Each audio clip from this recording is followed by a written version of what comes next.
without further Excuse me. without further delay, no, that's fine. Without further delay, I'll go right in to our topical leadership intensive training. And the first topic that we shall look at is that of the first question concerning flowing in our positions as officers in the church in the areas of protocol, hospitality, and spirituality or spiritually. And we begin with protocol. And as I said before, I shall read and then pause for questions, and that will give us an opportunity to interact. Here we go. In regard to ministerial protocol, and let me just get this device together before it collapses upon us. I got like 3 different things going simultaneously. Anyway, we got it. So in regard to ministerial protocol, the following guidelines concerning ministerial ecclesiastical courtesy, ministerial decorum, and ministerial official deportment will serve you well amid your ecclesiastical, sacerdotal, and ecumenical execution of your ministerial office. All of that fancy language is simply telling us, and the reason why it's sounding the way that it is, this has been adopted from, and that's my darling bride, this has been adopted from a document known as a catechism for leaders within biblical deliverance ministries when they're getting ready to be elevated, ordained, consecrated, affirmed, whatever it may be, as a minister, elder, or a deacon, or a pastor, or a consecrated as a bishop, affirmed as an apostle, prophet, whatever it might be. They go through a catechism. And in that catechism, we deal with some of the things that we're going to be dealing with during the course of our meetings together around these topics. So what that simply means is this. When we think about how we should function, how we should flow in our role as officers in the church, in the area of protocol, hospitality, spiritually, when we look at protocol, protocol simply speaks of the manner in which we should conduct ourselves interactively within a ministerial setting. And so, of course, we will be dealing with ministerial ecclesiastical courtesy. And what does that mean? It says, ministerial ecclesiastical courtesy and your ecclesiastical execution of your ministerial office are to be inseparable. Simply meaning how you conduct yourself as a minister of the gospel of Jesus Christ within the church and your courtesy that you exhibit to others as a minister go hand in hand. It tells us, as I continue to read, this means that as an officer in the church, you must in all scenarios and matters defer to all other ministers that are your ministerial senior by showing them due respect and preferring them above yourself. Here we go with a case scenario. Firstly, if I am an elder and I am asked to exhibit ministerial courtesy ecclesiastically, or how I show respect within the church, that's simply what that means as a minister of the gospel. I should respect those who are in a leadership position that is more intrinsically connected to the authoritative leadership within the body of Christ. Like I should really, as an elder, submit to pastors and to bishops and overseers and whatnot. And I should not push myself, but I should push others. And I use the word push, meaning to project.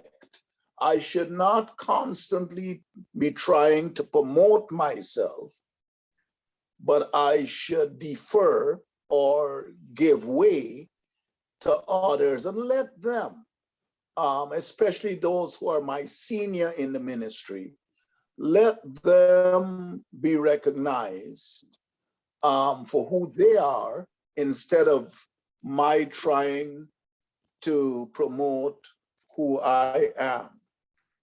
So that's basically what the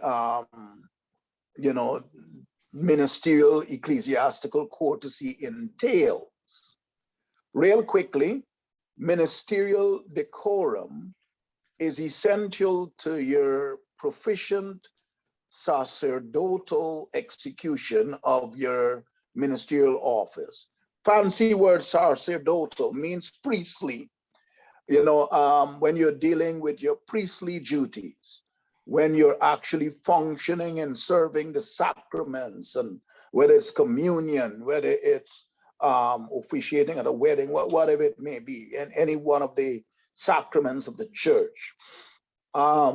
It says here, this means that as an officer in the church, you must adhere to biblically based and sound, scripturally prescribed priestly procedures and practices as you administer the sacraments and rites of the church of our Savior, Lord, and God, Jesus Christ.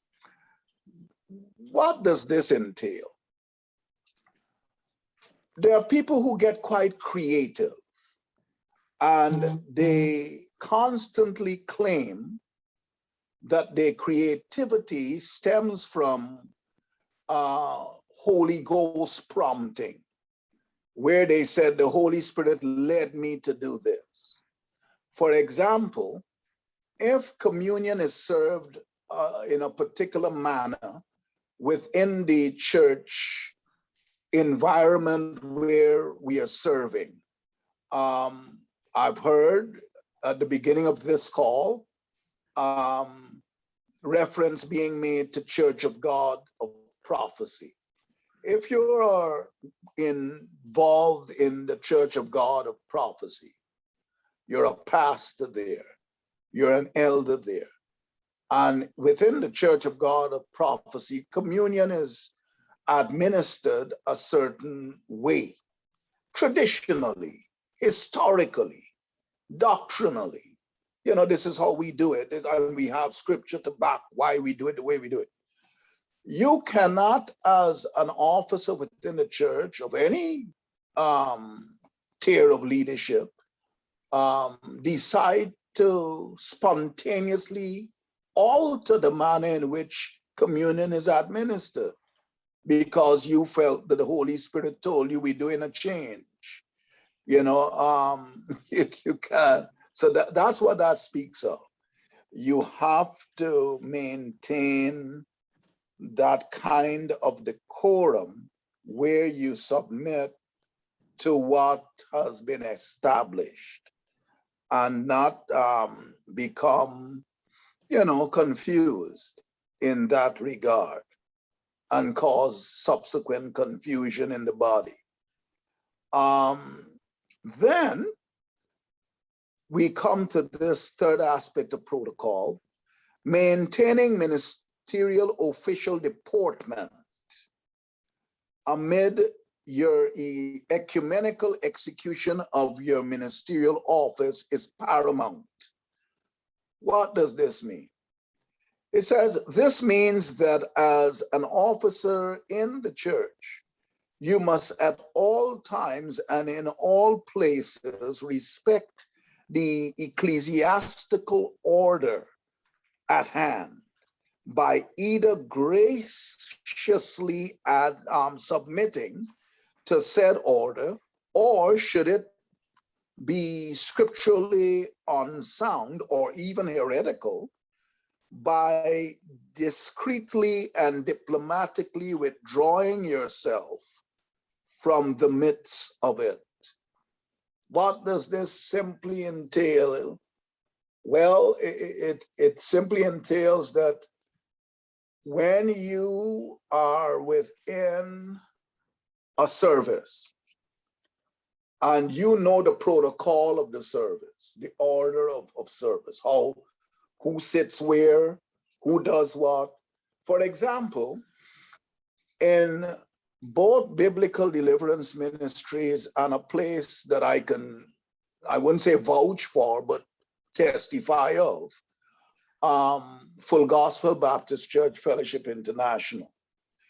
If you are called upon in a service to open in prayer, to read the scripture, to lift the offering, and you get up and you begin to greet people and to hum a song or to, preach or something, immediately you will want to know if there is a technical difficulty in the area of the audibility of your voice. The mic would fall dead. And you would not be able to amplify your voice because the power of the mic would be discontinued in its flow. That's the first thing that would happen. And while you're trying to figure out why your voice is not being amplified, a protocol officer will remove the mic from your hands and encourage you to remove yourself from the pulpit area. I'm serious. Encourage. Now, the thing is, that has never really happened at Biblical Deliverance Ministries, but it has happened at Full Gospel Baptist Church Fellowship International. I've witnessed it. And so what they tell you, and as I tell people, I am the sweetest person. You would not have a problem with me. I would not be having that conversation with you at all. But the bishop of protocol will. And he or she would tell you, now, if you're called to do this, that's what you're supposed to do, nothing else. Well, that's the kind of, now, if you know that, you should flow with that. Now, let's just say that you go to a little place called Church of God in Christ. And in Church of God in Christ, you see them doing things a little differently. For example, in both Full Gospel and Biblical Deliverance, we do not believe that the Holy Spirit has gender, female and male, and, a little girly Holy Spirit for the women and the real Holy Spirit for the men. No, it's the same Holy Spirit. Yeah. So we do not discriminate with where a woman could sit and what a woman could do, and so it's equal opportunity. But in Church of God in Christ, that's not so. So if you are a woman, you could be anointed as a cherub from heaven. Mhm. If you're a woman, you will not be allowed to sit where the men sit. You will, I'm saying, you will not use the same mic that the men are. There's a lot of things you wouldn't do. So that kind of protocol we don't really embrace. So if you find yourself in the midst of Church of God in Christ, and they start acting in that manner, that's where the second part of this entry with this kind of ministerial deportment, you should diplomatically and tactfully put up a finger in the air, and please put up an index finger. The right finger. The right finger. Not the other finger. And leave.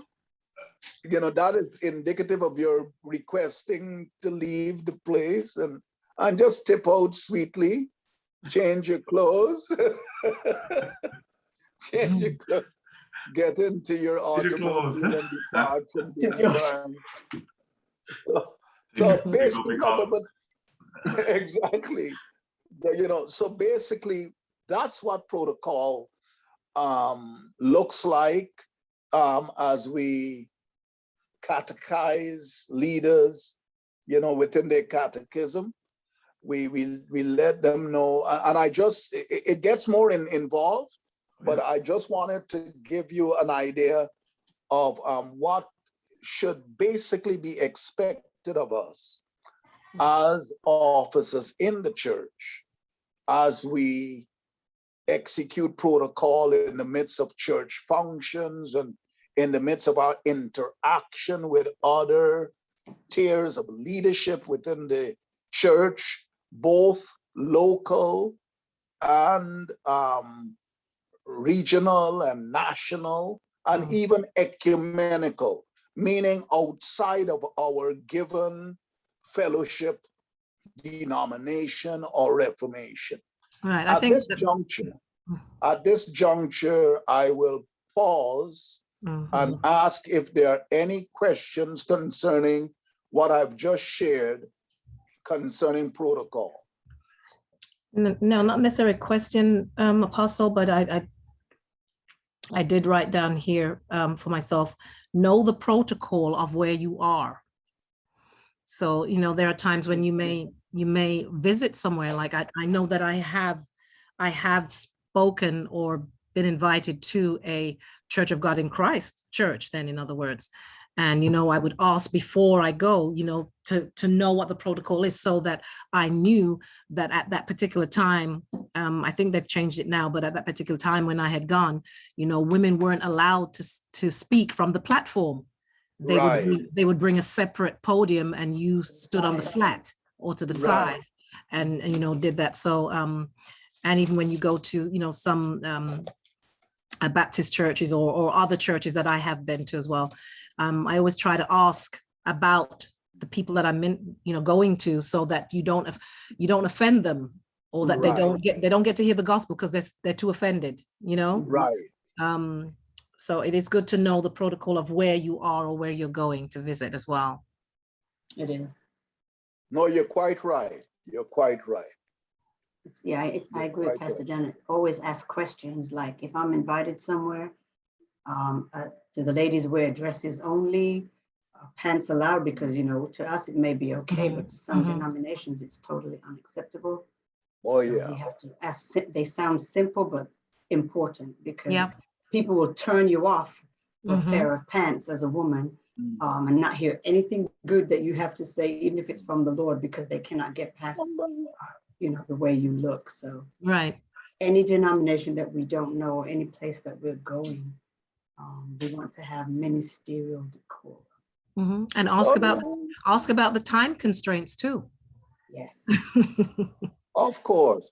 As I said, I am simply giving us tonight with these topics, succinct information, like a skeletal structure, basically, on purpose, because I like what I'm hearing, you know, with the discussion. I want to give room for this. I do not want to exhaustively list every tittle and dot, you know, concerning these subjects, because then there'll be no discussion, it'll be simply a lecture. So everything that everyone is saying is welcomed and delightfully, you know, conducive with what we're endeavoring to achieve. So that's true, you know, the time limit, the dress code, you know, where I could stand, where I could sit.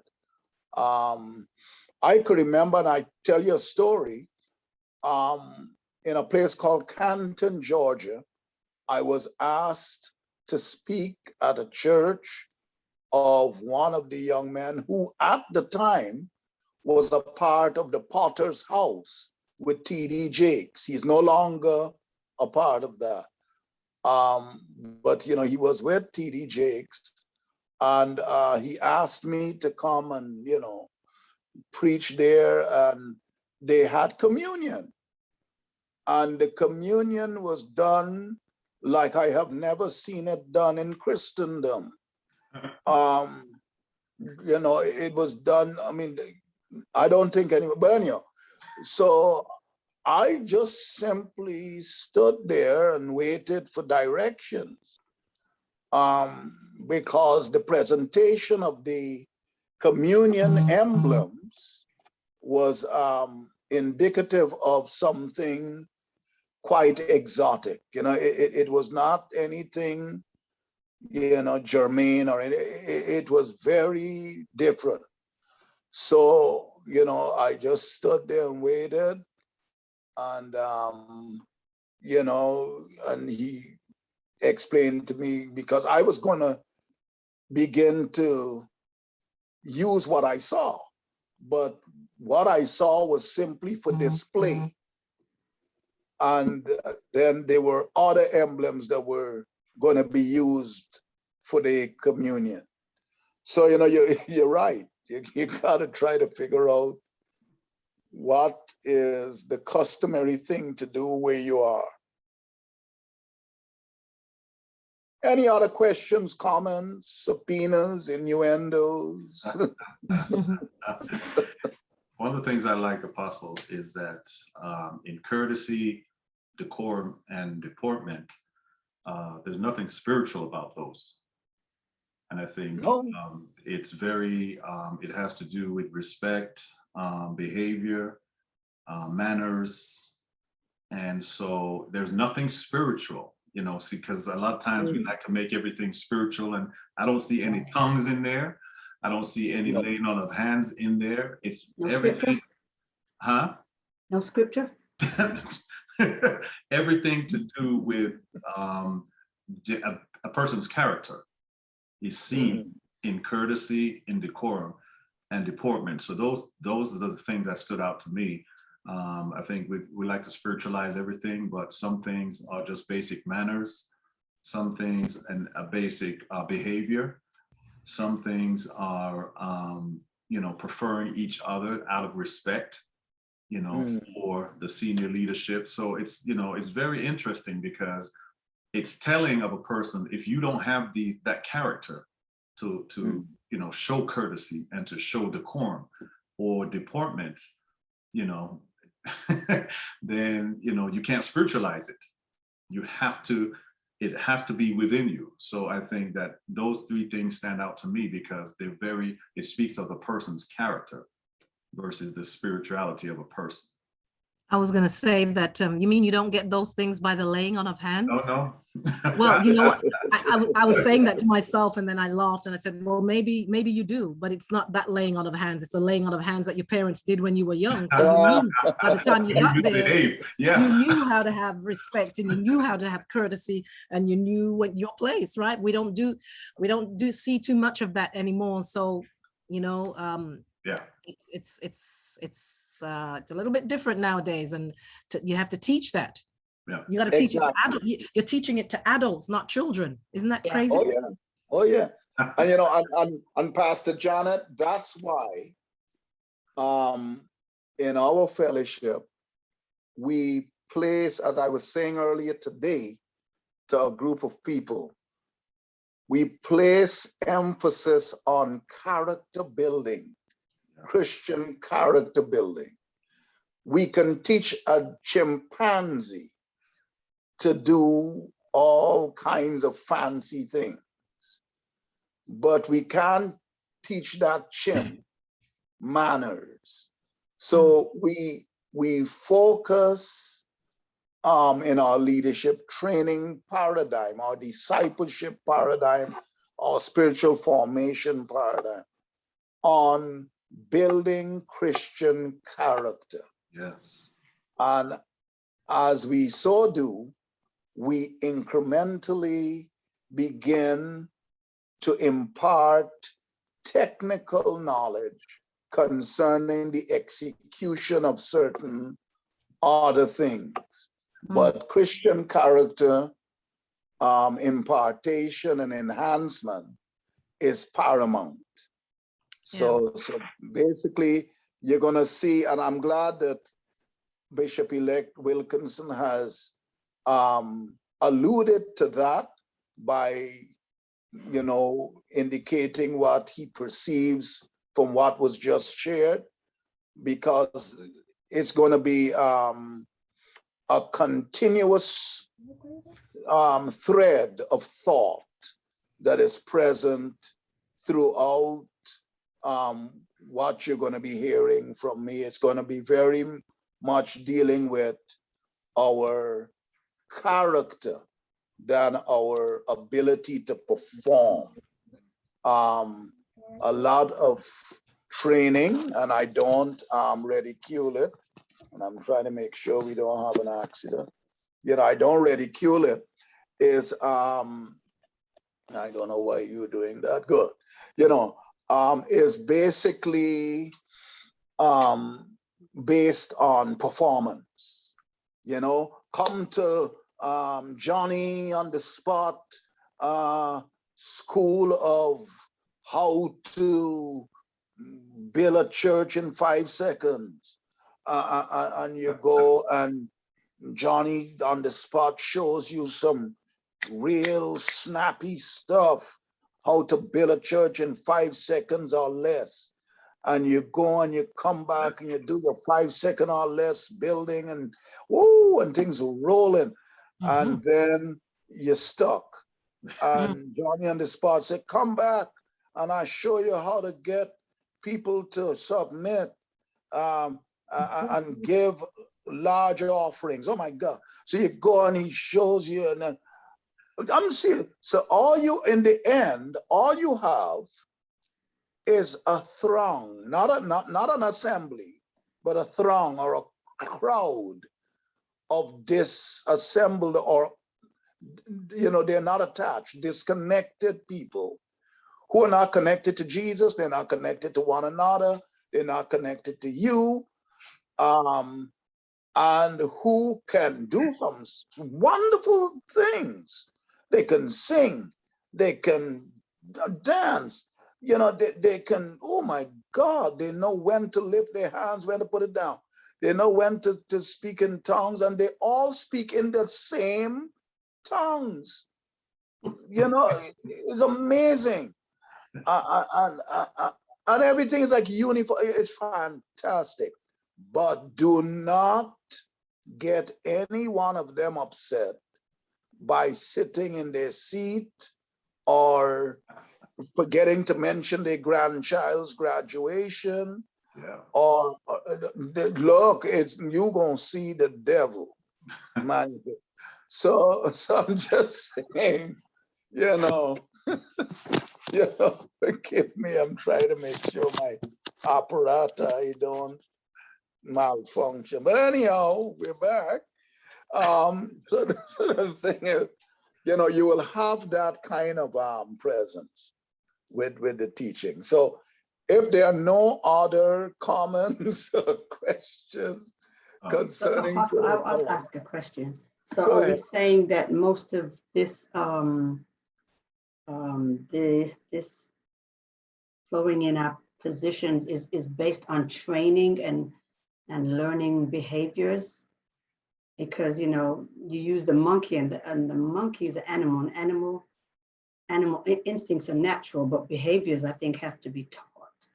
And Exactly. so Pastor Janet referred to as when we were children and our parents taught us Yes.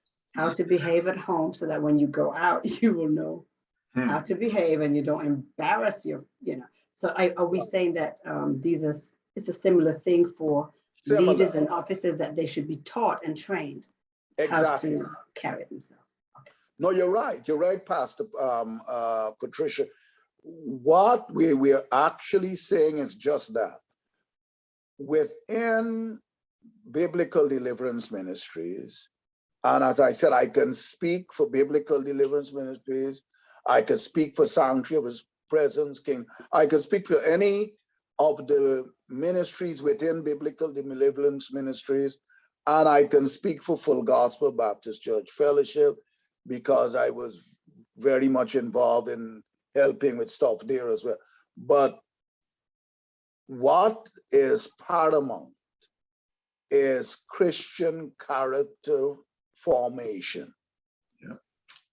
Because we have seen when things went another way, what can happen. So we're very serious. That is okay. Again, I'm glad we're having this conversation. That is why you are not going to, okay, at the installation that was undertaken on the 1st of this month of August, at the end of it, a young woman came up to me and said, "My God, I've never seen anything like this," and so forth, so on. And then she said, "Who are you all? Who are you? How come I've never heard about you, you know, on Facebook and Instagram and and so forth?" And I expressed to her that we are, on Facebook, we are on Instagram, but not as others are. Let me explain.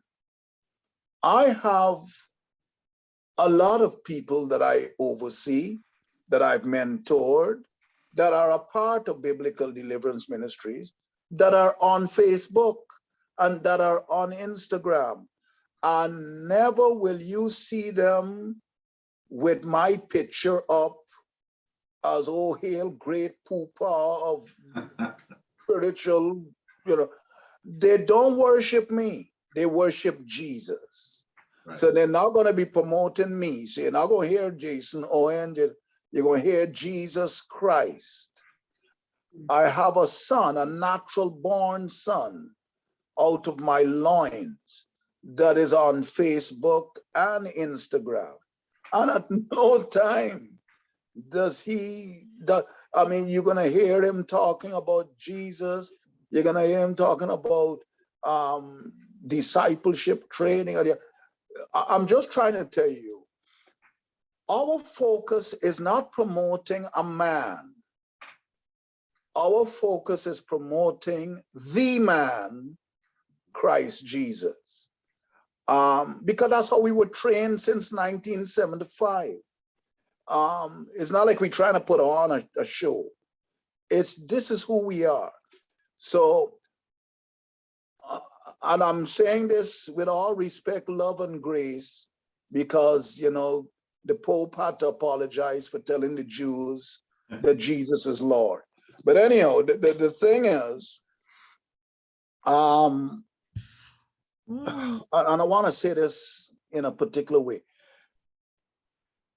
Our focus in ministry is Christological. and not anthropological. We want to push Christ.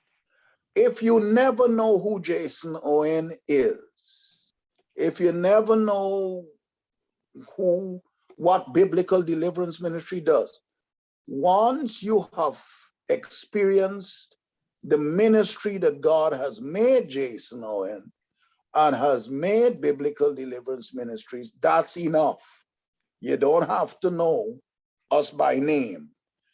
You just have to know who Jesus is. So that has been our focus for years. But in this country and in this time of history within the church, it's very strange, because right now everyone is promoting themselves, promoting them. And I don't have any problem with it. That's how God told you to do it. God bless. But not us. We're not, we've learned, trust me. We have learned, a lot of people, and we have learned, let me put it that way. So the focus is different. And it becomes very strange to people when they see it and hear it. They can't understand why. Why you don't, I could be in a room and I would never get up and say, oh, you know who I am? I am this, that, and the other. No, you wouldn't even know who I am. Jesus did not. Okay, when they came to arrest Jesus, they had to beg Judas, tell us which one of these fellas is Jesus. Because Jesus blended in. He didn't stand out, and Judas had to kiss him to point him out. So anyhow, but that's neither here nor there. But I'm just trying to, to just let you know where we're coming from. So if there are no questions, no comments further, we move to hospitality. Apostle, I just wanted to yes, do the church welcome to Pastor Gene. Welcome, Pastor Gene. Pastor Gene, how are you? Glad that you're here. I am good, thank you. God bless you, man. It's always a pleasure to see you. I always look forward to being here. Well, we're glad you came. We were thinking about you. Matter of fact, I asked about you today. Better late than never. Bless the Lord. Pastor. Oh, I'm sorry. Well, Pastor Gene, we dealt with protocol, and we dealt with how you should conduct yourself in a Christian manner with manners, that you learn from home. You don't come in a place and promote yourself. You sit down, be quiet, and promote Jesus. You don't come in a place and try to change how the people doing stuff. You just flow with how things are going. And then, if you don't know how the people are functioning, find out so you can comply. And if in your finding out, you find that they are not biblically sound in their approach, or they are flat out heretical and anti-Christal, they're like the Antichrist, you just put your hand up with one finger, your index finger, and you ask to be excused, and you leave, because you don't want that kind of, you're not dancing to that kind of music. So you're gone. So that's basically what we talked about with protocol. That's what you missed, basically. And there were some questions and some interjections concerning just that. If you go to preach at a place as a woman, find out if they would let you wear pants or only a dress.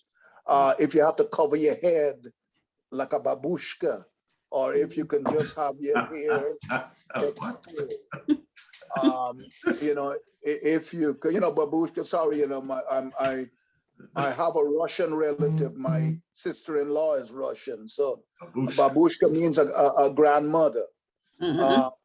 So the thing is, time limits. How long should I preach because there's some people that are nervous chronologically with time, you know, so, you know, they feel, I don't know, but, you know, to put a time constraint on a speaker, okay, let me put it this way. Think about eating at a restaurant and a person invites you to dinner, to lunch, whatever, you know, to eat at this restaurant. And they tell you now, Pastor Gene, you're gonna have to eat the appetizer in 15 seconds.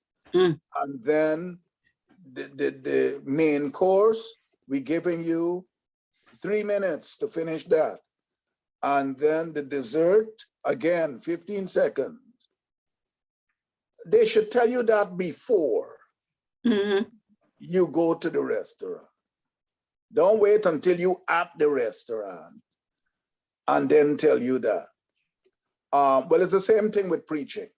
If you invite a guest speaker to preach, or if you are invited as a guest speaker to preach, you should inquire before you get to the engagement how long I should preach, if I should be able to lay hands on people and pray for them, or should I pray using social distance, you know, whatever, before, because to get there and now being told those things can kind of, like what we would say, quench the spirits. So you want to find that out before you touch down. So those are the things that were highlighted in the area protocol. Do you have anything you wish to add or any questions that you have in that area?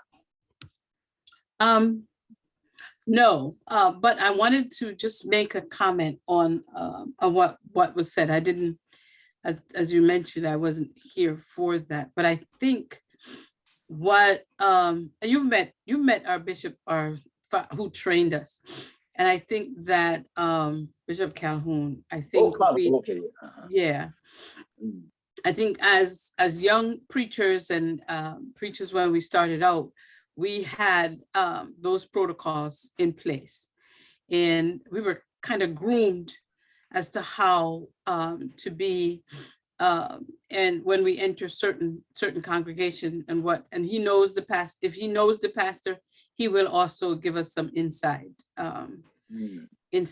as to how we get there. So I think this is very, very helpful, and it's good that you have relationships with your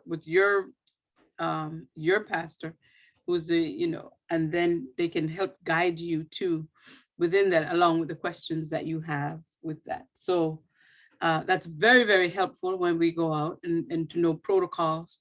And like you mentioned, can we wear pants? And so when we go out, we do ask that, can we wear pants, or do we dress the way we dress? Because we were we were taught to learn the culture of somebody else's the ministry, as well as I heard you mention, as well as somebody coming in has to learn the culture of our church, of your church, as they come in.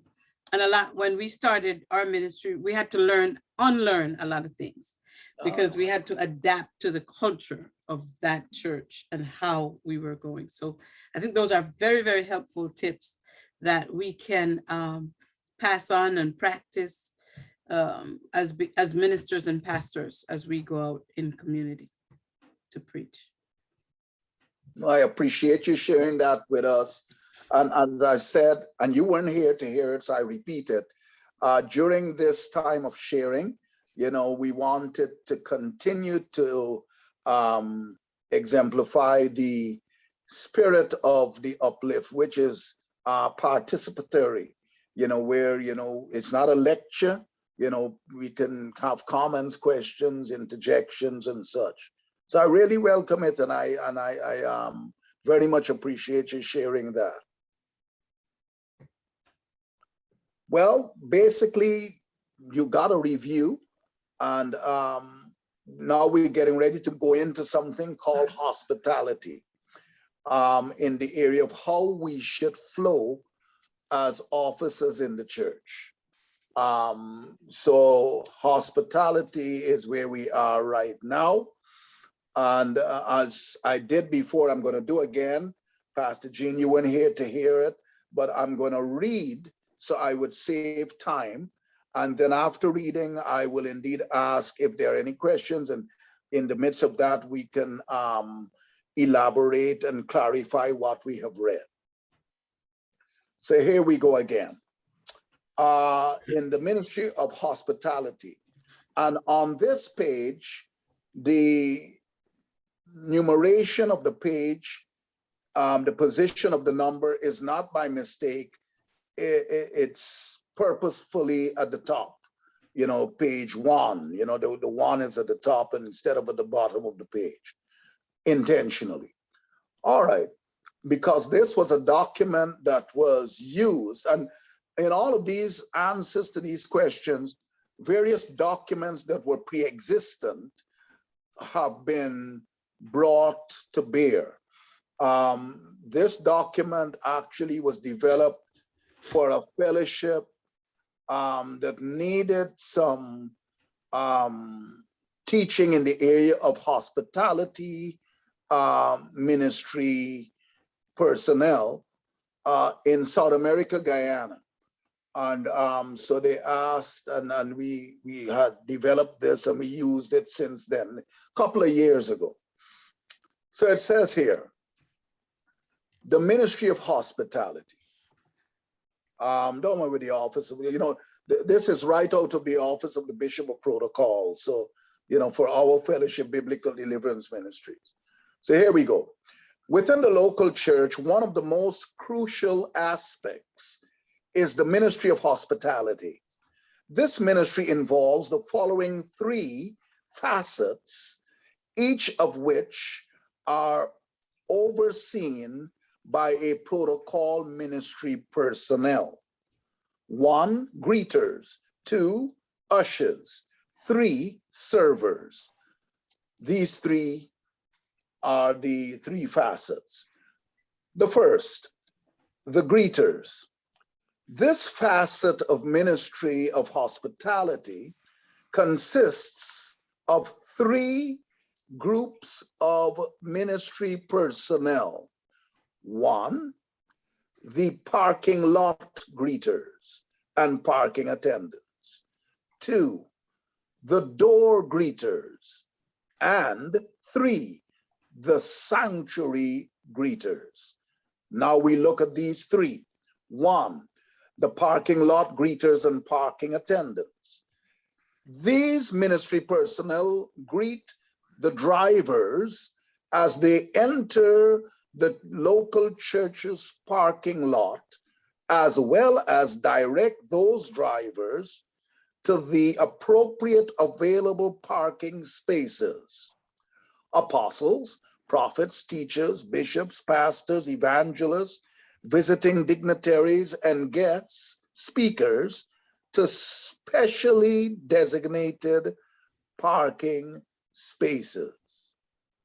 Having done this, these ministry personnel then either direct or, in the case of apostles, prophets, teachers, bishops, pastors, evangelists, visiting dignitaries, and guest speakers, both escort those drivers and assist them with the carrying of their ministry paraphernalia to the appropriate entrance of the church building.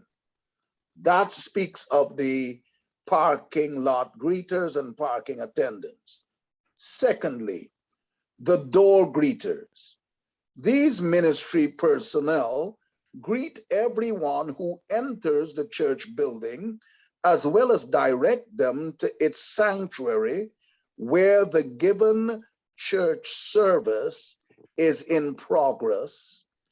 In case of, in the case of apostles and prophets and teachers and bishops, pastors, evangelists, visiting dignitaries and guest speakers, these ministry personnel both greet them and facilitate their clear passage and smooth transit by encouraging those within the church building's lobby and corridors to give them the right of way as they are escorted to their designated place within the church building.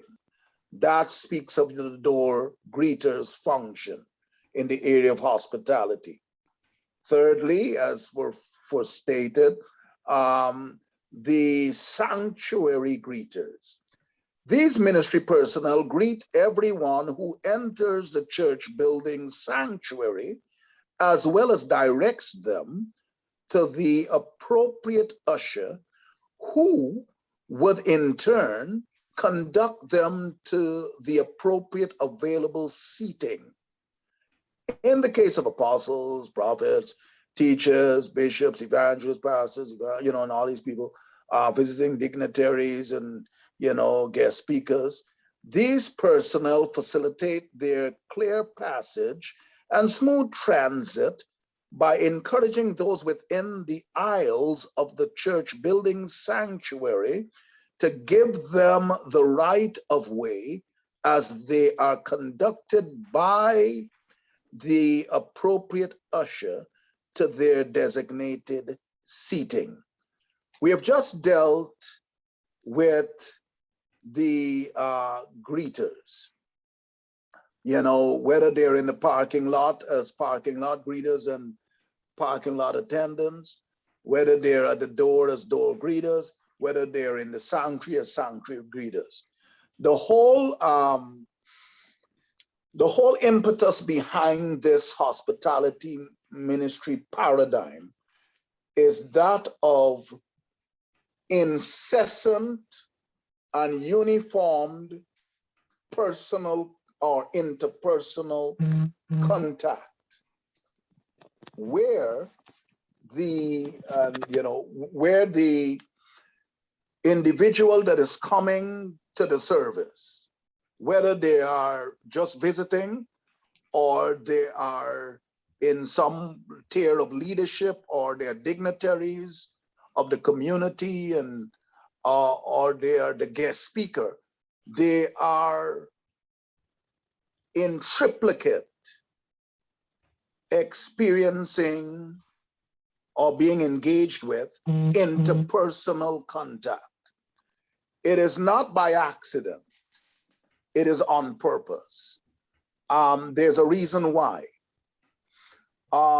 Psychologically, according to the human science of psychology and that of sociology, it has been proven by research that the human being is indeed, as the Bible states, a social being, and therefore reacts favorably to pleasant interpersonal contact. The whole job of the greeter is to make the individual who is coming to the service not just feel welcome, but know that they are welcome. Not just a feeling, but a knowledge that is achieved. So from the time you hit the parking lot, you're not wondering, oh my God, where do you park? Bam, you got people right there directing you. They're greeting you. Welcome. Please follow so-and-so. He will help you be parked in the right way. Boom. And you come out to your car. They take your stuff, whatever. Or if you're not in that kind of capacity, they say, please go in this direction. And this is the entrance to the church. You get to the entrance of the church. Bam, you're greeted by somebody at the door. And they are there encouraging you. Hi, how you doing? And whatnot. And then that person directs you to the sanctuary. You get to the sanctuary, you're greeted again. And that person directs you to the ushers. So by the time you are seated in the sanctuary, you have had 3 experiences of interpersonal contact that was pleasant. Nobody can cuss you out. Nobody can ignore you and say, who are you? You know, what are you doing at our church? No, everybody is engaging everybody. So that is the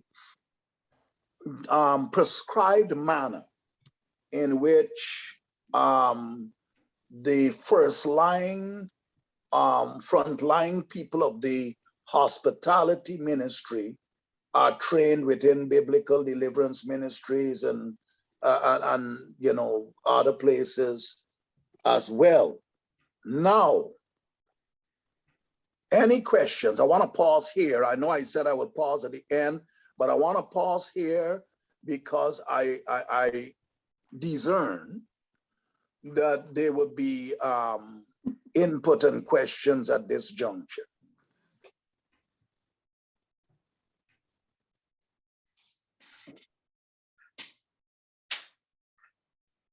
Oh, go ahead.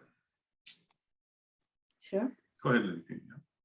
So I understand the greeters, the parking lot, the door, and the sanctuary, all very necessary. I think with a smaller congregation, it may be difficult to find 3 sets of people until you grow to the size that you can. But I see the importance of those roles, of those in play. Yes. So, and I like that you've called them frontline ministry too. Yeah. Is how these people handle you and greet you, welcome you, and make you feel important or non-important. I think I told our ushers at the church, treat everyone as if they're special, and then that way no one will feel out of place. So, yeah. But where does security fit in here? Do you incorporate security? You will hear about security. Security is a part of protocol with the protocol ministry. Because the question was phrased in the manner in which it was, with hospitality, protocol, and spiritually how we conduct ourselves, security was not a consideration that, you know, was elicited.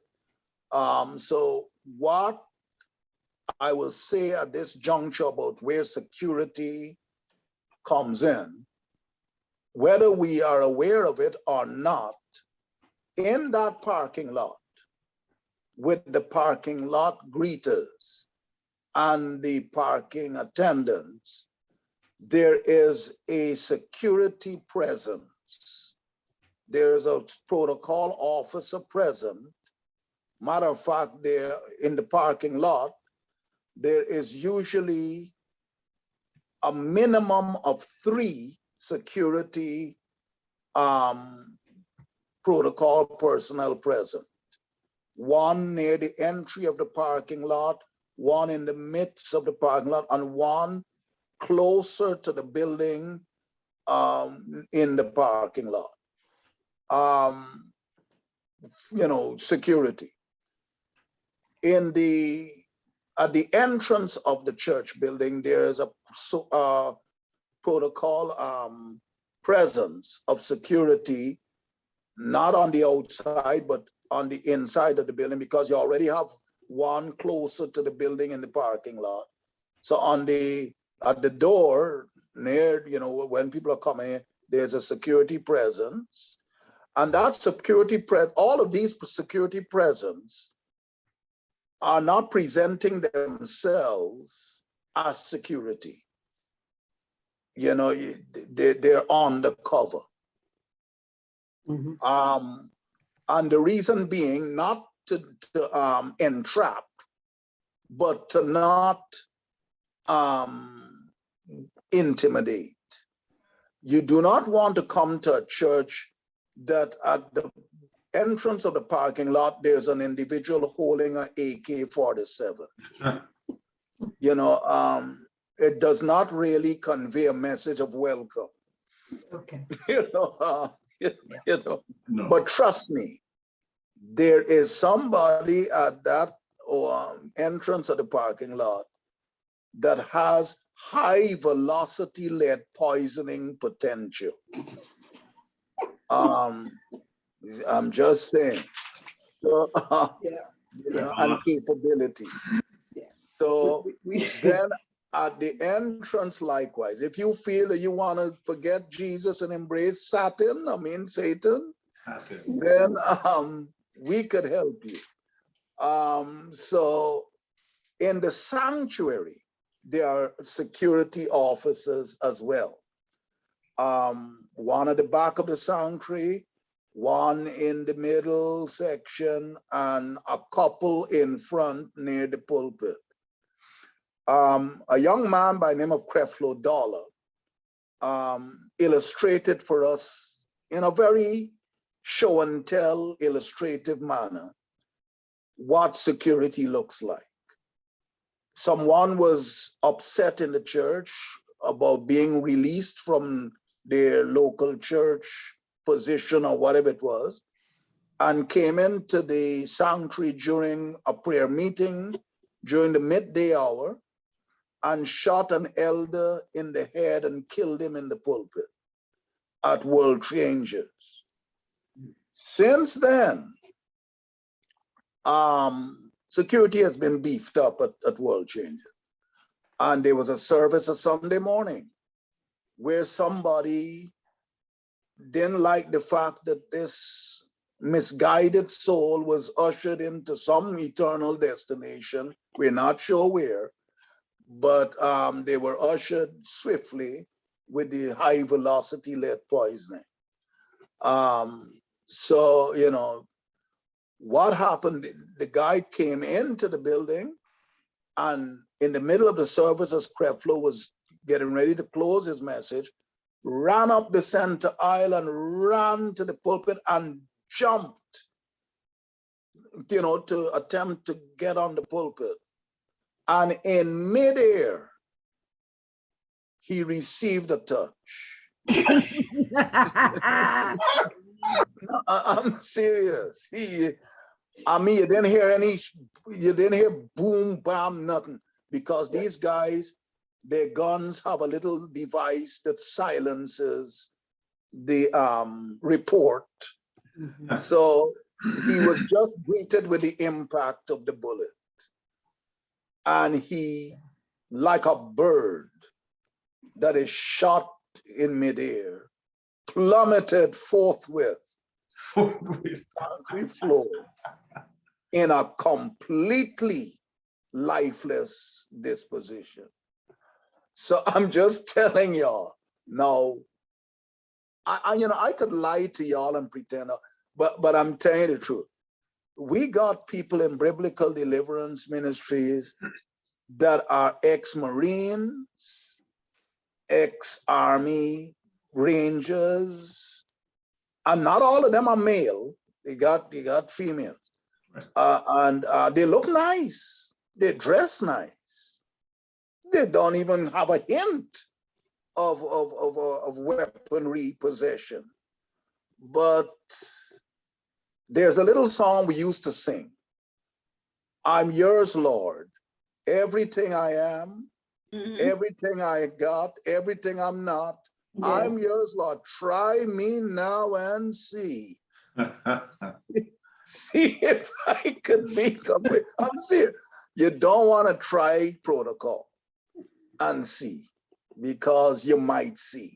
So, and you might not like what you see. So, so I'm just saying, so seeing that you've asked about security, yes, security has become very necessary with people coming into the church. The little white boy in Charleston that shot up the entire church, killing the pastor, and people during the little prayer meeting and Bible study that they had at the AME church in Charleston, is an example why we have these Christian gentlemen and ladies that don't only kneel and pray, but practice on the range. And you know, they will touch you. They will trust me. I'm telling you what I know. They will. That's okay. You know, I didn't want to say this, but let me tell you. I am a nice person. I don't have a gun. You ask anybody. You could pat me down. I don't carry no gun. No, seriously, I don't carry. Now, if you touch me, I don't throw you to the floor and kick you in the face. I'm not that kind of a person. You could touch me. I don't mind. I have no problem with people. But there are certain people in the fellowship that are very protective of leadership. And if they see you touch me and they judge it as what they call an unwanted touch, they would walk among you. Walk among you. And come close to you and encourage you to cease and desist. Decent, yeah. You know, now if you touch me violently, well, I'm going to tell you it this way. Because we're talking about security, and I have to respond. If I'm preaching, and it has happened, I was preaching and a man, you know, I was preaching on the street meeting, and a man decided to punch me in the face. Well, how can I say it? If I am preaching and you stay where you are and curse at me, you are cursing Apostle Jason Owen, the man of God. If you jump from where you are and come in my face and take a swing, you are no longer swinging at the man of God. You are swinging at Jason, who has been trained in force reconnaissance of the United States Marine Corps to kill you with his bare hands. So I'm just saying, please curse at me in the congregation. Do not come and swing, because there's a Marine in me that I don't want to let out. So I'm just telling you. So the thing is, now I wouldn't kill you, but I would render you very calm. Very sedated. So, you know, so the thing is, a lot of Christians have, okay, we had a fellow named Pete. Y'all know him as Peter, Saint Peter. Oh, yeah. And Pete was with Jesus. Oh, yeah. And Jesus never told Peter to put away that sword. No. Don't bring that sword around the church. Peter had that sword always. And a fellow who was a servant of the high priest happened to come in the arresting party to arrest Jesus and received, you know, a detachment, you know, of a bodily item known as an ear. And Jesus had to replace it supernaturally, you know. Thank you. No, in none of the scriptural renditions of that event, biblical event, it happened in the Bible, do we read of Jesus reprimanding Peter for the inflicting of the sword wound that removed. Jesus just simply healed the misguided soul that was being a part of the perpetration of his arrest.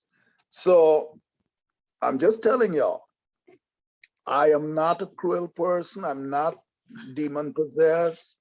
I'm not unsaved. But if you mess with anybody named Phyllis, I'm just helping people because they've got some people sick.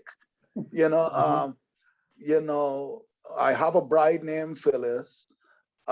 If you mess with any child, I don't care who the child is. If you insult or encroach upon the dignity of any woman and try to do her harm, please don't do it when I'm around. And I'm serious, because I took vows, you know, and you know, I take them seriously. So yeah, we have security, and the security is not there to inflict pain and cause there be the need for a pronouncement, but the security is there to deter recalcitrance and misguided behavior and action. So they're not going to be brandishing weapons and looking at you menacingly, but by their very presence and the position of their presence, you will know that I don't think I want to act the fool.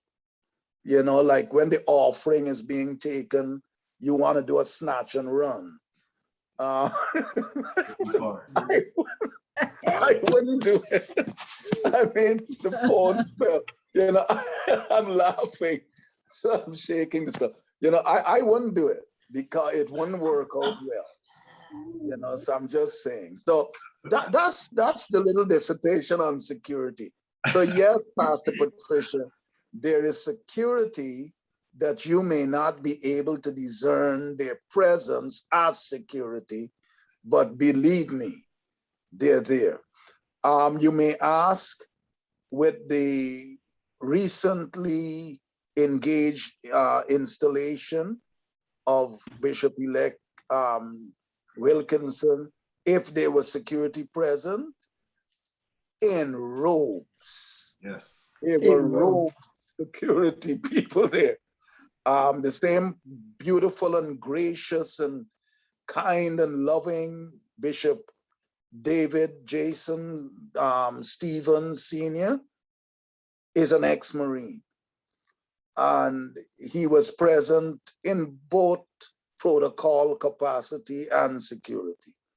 So, you know, you had that kind of thing. Apostle James Christopher Thomas Sr., same thing. You know, I'm just saying, so you don't really want to dance a strange dance with strange fire, because it may not go as well as you plan. So yeah, you need security in the church. You need security. So it's there. Any other question or comment on the parking lot greeters and parking attendants and the door greeter and the sanctuary greeter? Any questions or comments? I was just gonna say, sometimes those are one and the same people, as Pastor Patricia was saying. It's the parking lot person is the greeter, and maybe even the usher sometimes. At the, I do have a question though. I was gonna ask in terms of security, because I think, especially nowadays, that is something that seems to be necessary, right? What if you do not have security per se? I'm thinking even like with Harvest Time, it's a small congregation right now. There isn't a security per se. There is a, in the vestibule, there is a camera that can survey the outside of the building. And there is a brother that comes now and again. And I guess he had been at the church for over 40 years, at that particular building for over 40 years. So when he does come in, what I notice he does is he comes in and he'll sit right there by this one little camera. And then when service starts, he closes the door and he sits by that one little camera. However, I don't think that we have much security in place, put it that way. If someone came through the door, I'm not sure what he could do other than make a sound, and everyone have to go running through the back. And I know that there are several churches, even where I was before, where they didn't necessarily have security. They had the greeter at the door, definitely, and that was a female. Greeter usher was a female. And then I used to stand in the back near the door, you know, sit in the back near where the door was, partly just as a watch person. You know, I felt I needed to see, you want someone that is watching what's coming in, and not just watching people coming in, but what is coming in. Right. You know, right. and even then, security, if you want to say the armor bearer for the pastor at that time, wasn't anywhere near the people. They are sitting, the person was sitting at the front, in the front row with their backs to the door, watching the pastor. So in terms of security, I don't think a lot of or many churches, or the smaller ones especially, have something that is tangible in place, or even a security plan. Even if you don't have a security person, how do we go about developing a security plan for the people? Do you know what I mean? Well, you're right. Now, I want to say this, and I'm glad that you brought that up. In the area of security, there are two prongs. You have what we call natural or corporal security, and we also have the spiritual security. Yeah. It is not by might nor by power, but by his spirit, and that's still true. Now, in the beginning of my church life and service in 1975, we didn't have a security in the form of a physical corporal kind of thing, we had men and women that were anointed with the gift of discernment. There you go. Yeah. And they knew if so-and-so came in, and they knew, and they would give a signal to the usher knew, Right. and everybody was very vigilant and not just carried away with the service. That's right. They The were watchmen. there to be ushers and security, as it were. They were not armed with any weapon, but they were armed with the full armor of God. Yeah. And we had a demon in First Assemblies of God, and also in Central Assemblies of God. We used to have a lot of people that were not of God walk in from off of the street. I was a parishioner at Central Assemblies of God, and I was trained in the ushering / security, and I would stand at the door, and I was at the time running 3 miles a day, 200 push-ups, 200 sit-ups, 200 pull-ups, fit. And we didn't have any guns or knives or sticks or anything. But in addition to doing that bodily exercise that profits the body, but not the spirit so much, it very little or very slightly profits the spirit. That's what that scripture means. Bodily exercise profited little. It means it does not profit the spirit as much as prayer and fasting. It doesn't mean that it's of no significance. In addition to that, we have to choose a fasting day of the week to fast and pray and seek God for real, not just not eat, but spend that time in prayer. So we were very much spiritually fit as well. And that was a qualification to be an usher / security within the Assemblies of God. So what happened, Pastor Janet, is that we were, well, I would be lying if I said we were a small church. It was a mega church in a balcony and whatnot, but we were not sophisticated as the mega churches of today. So what happened, we had a security plan. If someone ran into the sanctuary with a machete, with a gun, with a whatever, we were trained how to pray and how to physically disarm, without, creating, and y'all forgive me with these apparati, without creating distractions. Okay. So it was done very discreetly and unceremonially. So there was a plan. Keep the person away from the people and from the pastor. Right. Keep the person in a contained place at the back of the sanctuary towards, you know, that kind of stuff. So we had a plan. We had a security plan, you see? And we knew that we could have lost our lives in the process of implementing that security plan, and we were fine with it because absent from the body, present with the Lord. So we were not afraid to die. And we knew that God will not kill us prematurely, you know. So, you know, and if God's will is time for us to go, God bless. So there was no fear involved. But there was no foolishness involved either.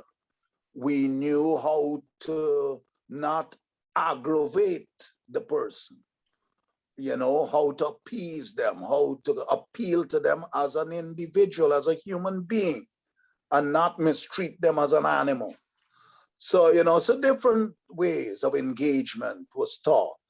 So you can have a security system in place that does not necessarily entail you're having personnel that are armed security officers, or, you know, that, you know, are in any way, you know, that kind of a defense personnel.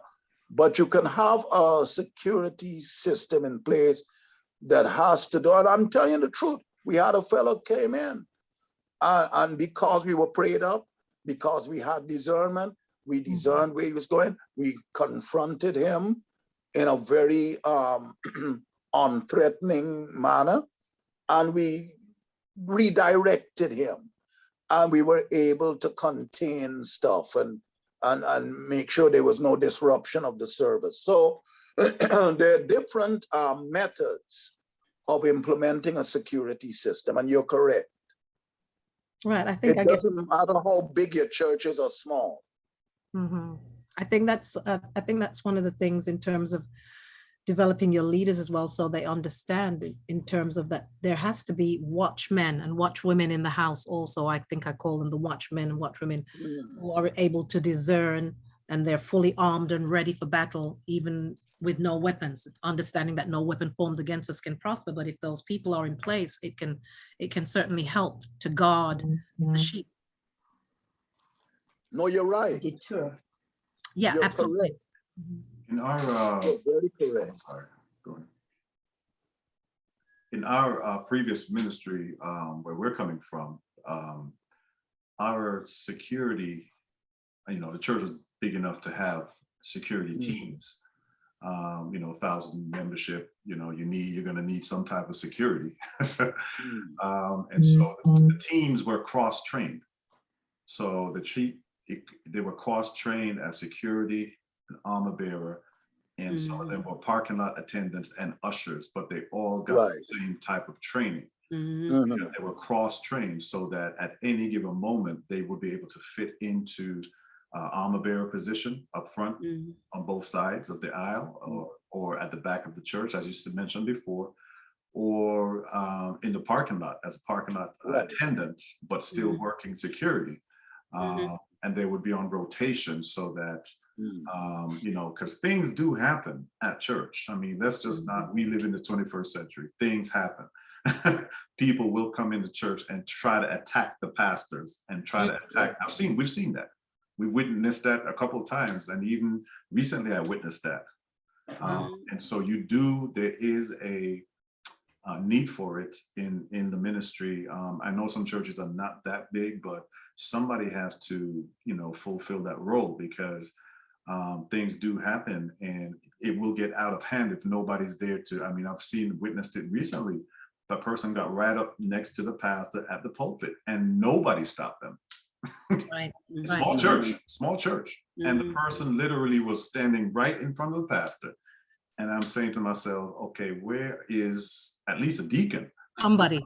Somebody, I mean, somebody, you know, the wife couldn't get up there fast enough, but you know, she shouldn't have to. There should be somebody in place playing that role. I mean, I'm a pastor, but I will fit into a security in a minute. Yeah. You know, Yeah. I'll wear that suit in a minute. I will walk in the parking lot and attend parking lot security in a minute. You know, we have to know how to interchange it in roles and work different positions. So, but we were fortunate to have that at the ministry we're coming from, and the head of the security team was a woman. Yeah, and I think when you have that training, though, that training is imperative, because I think that it doesn't. You know, well, they had that. Yes, we had. Because I think for myself as well, it doesn't matter where I go, I'm still doing a watchman position. Right. You have to. I feel like I'm always doing that, because it's just naturally to try to be aware of the surroundings and aware of the spiritual climate in the place. Yeah. You know? And just to add to that is that in the midst of the cross training that we did, leaders and ministers had to be trained as well. Yeah. They were not active in those ministries, but they knew what to do. Right. Yeah. And so they were trained in those trainings as well. We were in those trainings as well. So if we acted as with the spirit of discernment, when we see in the church, and we were praying, so we also knew what to do as leaders in there too, along with those who were actively involved in those ministries. Right. And everybody can't close their eye when you're praying. No, you gotta watch. You gotta watch. You gotta watch and pray. Watch and pray. You gotta watch and pray. And I think that's something that we ought to practice, because I think when if we're all laid out, I remember we were somewhere. I think it was New Vision. I believe so. Oh, yeah, this was a long time ago. And the praise and worship team were all laid out. And then Bishop was looking for somebody to sing, and everybody was flat out. And he was like, he went out, he came back, he was like, so where is everybody? Somebody needed to be up and say, be up and with the spirit of discernment in case something needs to happen. So at that point, it goes to all ministries, is that we can't be all, laid out on the floor and not knowing what's going on around us. And so in church, we have to be vigilant, we have to be alert, and we have to be watchful, because we just never know. We've had experiences, we've seen it happen, and everybody knew exactly what to do. Right. Because, and again, security is strategically placed throughout the building. So you'll never know who is male, female, but they're strategically placed in different spots. So. Right. And I think it's important as well. I think we lost Apostle. I don't know. It's important as well, because our bishop, he went out a lot to preach at different places. Mm-hmm. And so, you had to make sure that the armor bearers and security went along to those visits, because you never know what you're going into. Right. You don't know, even though everybody confess that they love the Lord and they say, mm-hmm. and, everybody speak in tongue, but you just never know the climate territory, and you never know the climate that you're going into. Mm-hmm. And so it would always be present, armor bearers and security, especially when the bishop was going out. And mm-hmm. also he would pull in, one of the pastors or elders as well to walk along with mm-hmm. that team, because mm-hmm. you just never know. Never know. You can't be too careful. But everybody was cross-trained. That's what I'm trying to say. Everybody knew that I need to fill into if they ask, Pastor John, can you fill in tonight in security? Sure, no problem. Mm-hmm. I got that. Mm-hmm. I was trained to do it. Right. I was trained to do it.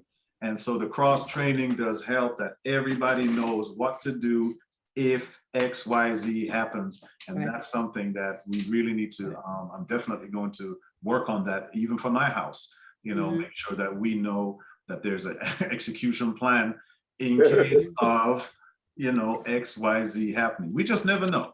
Mm-hmm. You just never know. No, it's true. You're right. I think your core leaders should be involved in every training that goes on in your house of worship. Yeah, your leaders should be involved. They should know, even though they're not active in that ministry, but Right. they should know exactly, because you just never know Right. when you're going to be pulled in to do the work. We were all, as ministers within our we were all cross-trained. We were armor bearers. So if we need to fill in, or they're going out, the pastor's going out and we need to go with them, an armor bearer, we were ready. They would just call us to say, we need you tonight for to armor bear so and so. So we were, even though that was not our active ministry, but we practice those ministries. So it's important. It is essential that your leaders are trained as well, that in those frontline ministries. That's interesting, because it almost sounds like you said the word active several times, active and passive ministry. Mm-hmm. Kind of thing. Which is interesting. A good place to start, is just one of my recommendations, is find out if you have any ex-military people in your congregation, or hunters, people who are licensed to carry a weapon, and then see if they'll be willing to take on that role, because you don't want just everybody carrying a gun. We want proper official people in their right places who do not panic unnecessarily, but they're trained to act responsibly if something were to happen. So we had, in our previous ministry, we had a gentleman that would be at the front of the church, and he looked as innocent as you could think, but you mess with him and it was coming out. It's coming for you. But and that was a small church, but what we did was found someone who was military or ex-military, and see if he'd be willing, and he was willing. I think the larger the church is, the more people you need in security. If you look at TV and you look at people like Bishop Jakes, and you see those guys standing all over the place, and you see them strategically placed on the front rows at the end of, all those are security people. They just look like normal church dress people. So you have to do what you have to do, because times have changed. People don't respect the house of the Lord anymore. They don't respect God anymore. So they don't mind coming in, and somebody made them mad in the church and feel like they can come in and retaliate. So I know it sounds like a it's not a problem too that churches would find, like, if your ministry, your security, whatever ministry you're trying to accomplish, if you go to another church to see how they do it and how effective, like Bishop Jakes has a very effective security team, and I think some of our security had gone there to see how they function and how they work, and some of the things that we could implement in our church. So it's a great idea to go to other churches and just see how they operate in their ministry, in their effective ministry, so that you could adopt some of their strategies that they use to perfect whatever ministries that you're doing. So it's always helpful to more, have a relationship with other churches that you're able to go and just glean from them and see what they do. Why is your security ministry so effective in, and how they can help you to build yours and make it as effective too. Well, with that being said, I know that we did not originally endeavor to spend this long on security, but I believe it is indicative of three things. One, the need for us to understand the importance of having security in place. Two, the need, these are the things that have emerged out of this discussion. The need for us to have leaders trained in what is referred to as cross-training, where they can do more than one thing that is necessary. And three, the need to be in some kind of a network, whether casual or in some kind of an official capacity, where we can glean from someone who is proficient in the area of security. With that being said, it is incumbent upon me to make sure that I indicate to us that such training does exist.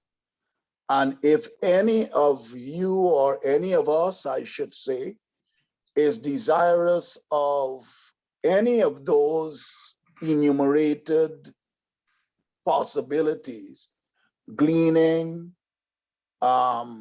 training, and you know, that kind of thing, it is a possibility. There, you know, that kind of thing is available. And if you're interested, we can indeed facilitate your getting those things in place. So, you know, when I say we, I'm talking about, I know people who are part of our fellowship, people who are part of our network that would indeed facilitate that. So with that being said, it is further incumbent upon me to move forward as we want to do justice to the question at hand, hospitality. We dealt with the parking lot greeter and parking attendant, the door greeter, the sanctuary greeter, and if there are no questions in that area versus the area of security, we're gonna move on to the second I have one, Apostle. group of people. Go ahead. I don't mean to. No, that's fine. I don't mean to mess up the flow, the current. No, you're good. You're I good. want to go back to. I wanted to say something about the greeters, which you so emphatically spoke on. I think what is important. I mean, this is a ministry that we kind of throw people in there, and without training them. And I think greeters need to have two things. I think they must have the heart of God, and they must also have the heart of the leader, because they are the people that you are meeting people for the first time, and people must be able to feel the love of God, and they must be able to see the smile and the character coming through the greeter. Because I've been to some places, and I'm sure you all can testify, the greeter at the door, you know, if it wasn't for the love of God, you just turn around and walk away. The way they greeted you or not greeted you. They're in that position. So I think it's very important that we don't just throw somebody into that position. That position is a serious position because, you know, first impressions count. You know, that's the first impression that people get when they come to your ministry or your church. They see you, and you are the face of the ministry. So whatever you do and demonstrate at the front door or at the front door of the house or the sanctuary, that is the impression that is going to be left on a person. Because I'm telling you, I've been to some places and the greeter has messed me up.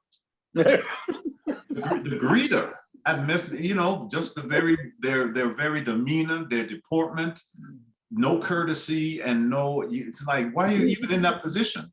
If you can demonstrate the love of God, and you know, why are you there? So obviously they're not trained, and somebody just put them there to fill a position. So, and they don't like what they do.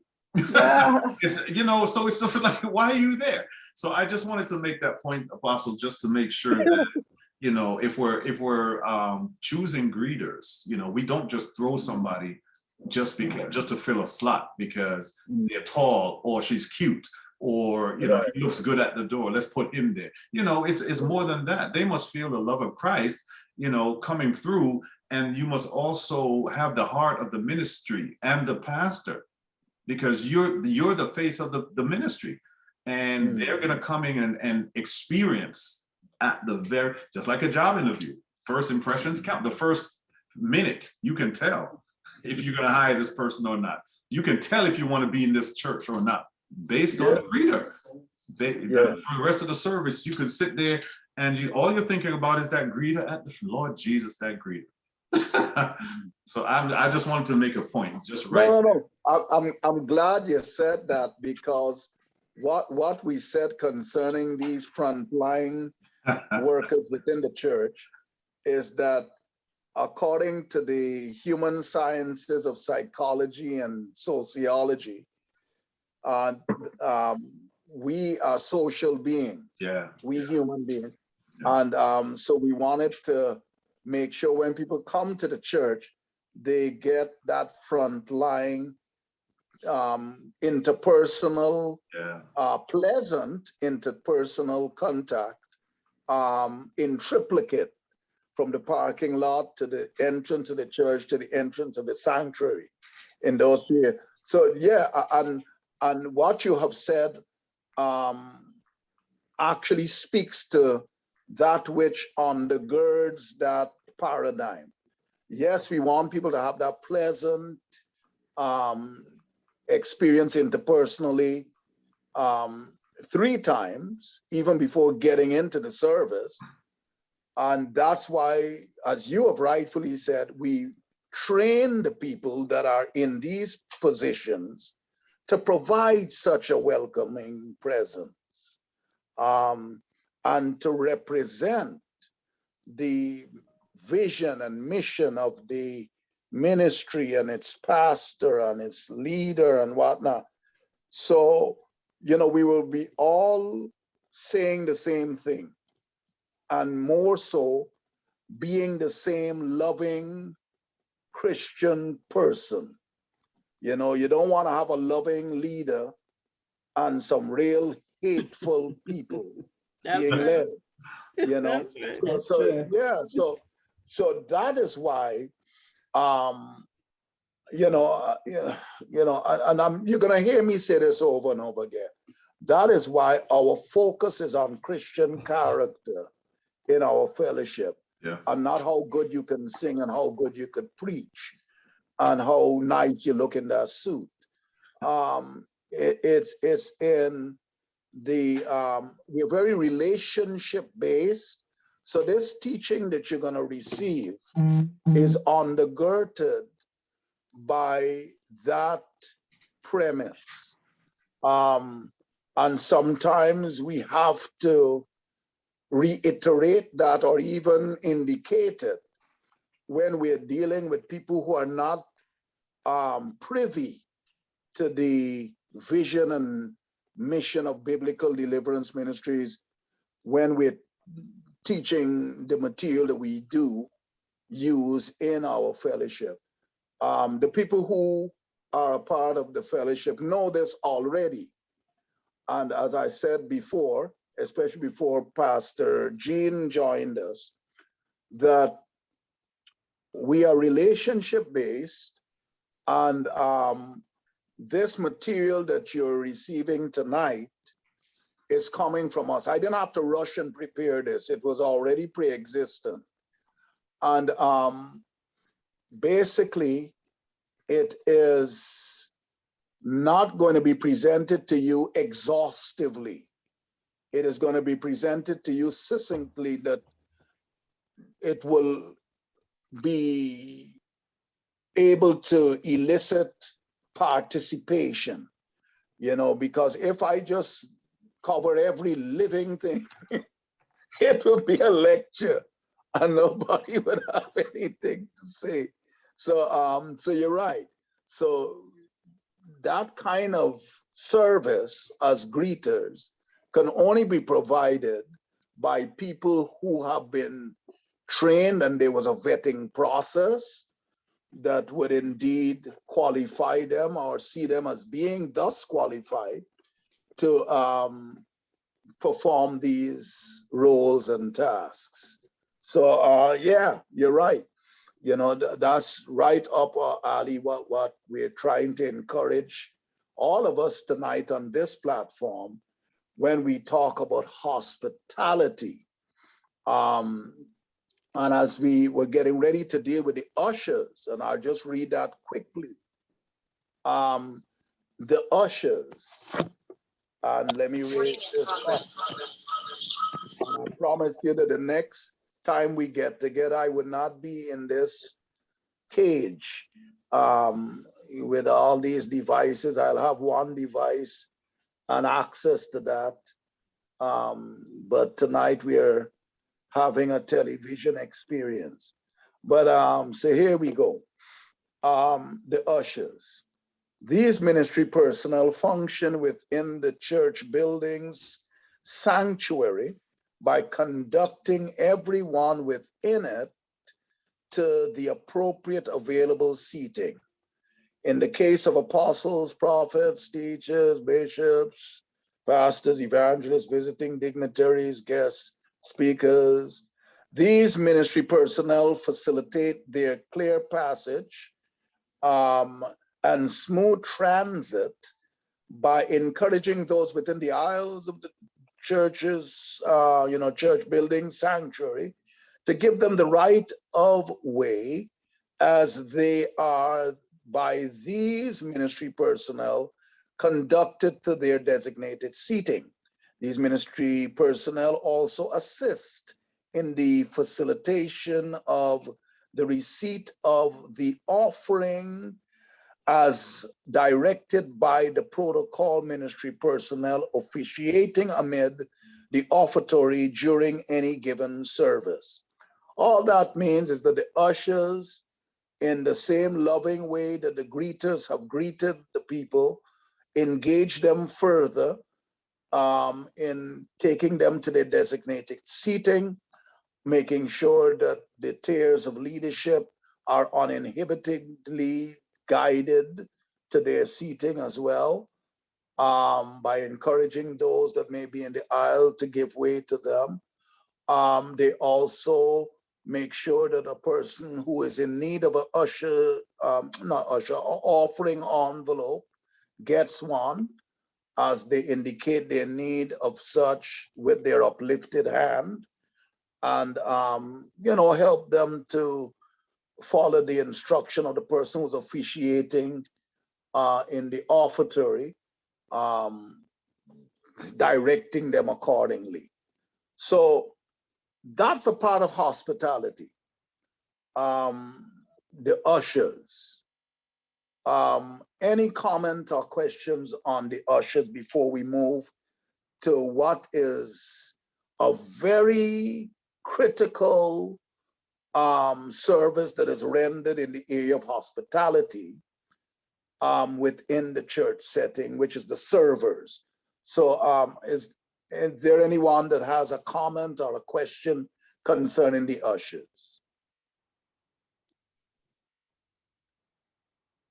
No, sir, not me. I just wanted to add too that ushers are they are in the sanctuary, and again, the same thing that applies to the greeters. They all have to be on the same accord, because as we said before, if they come into the parking lot, they got that greeting. They come to the church, the sanctuary, and it's not the same. That again is going to determine whether they stay or go.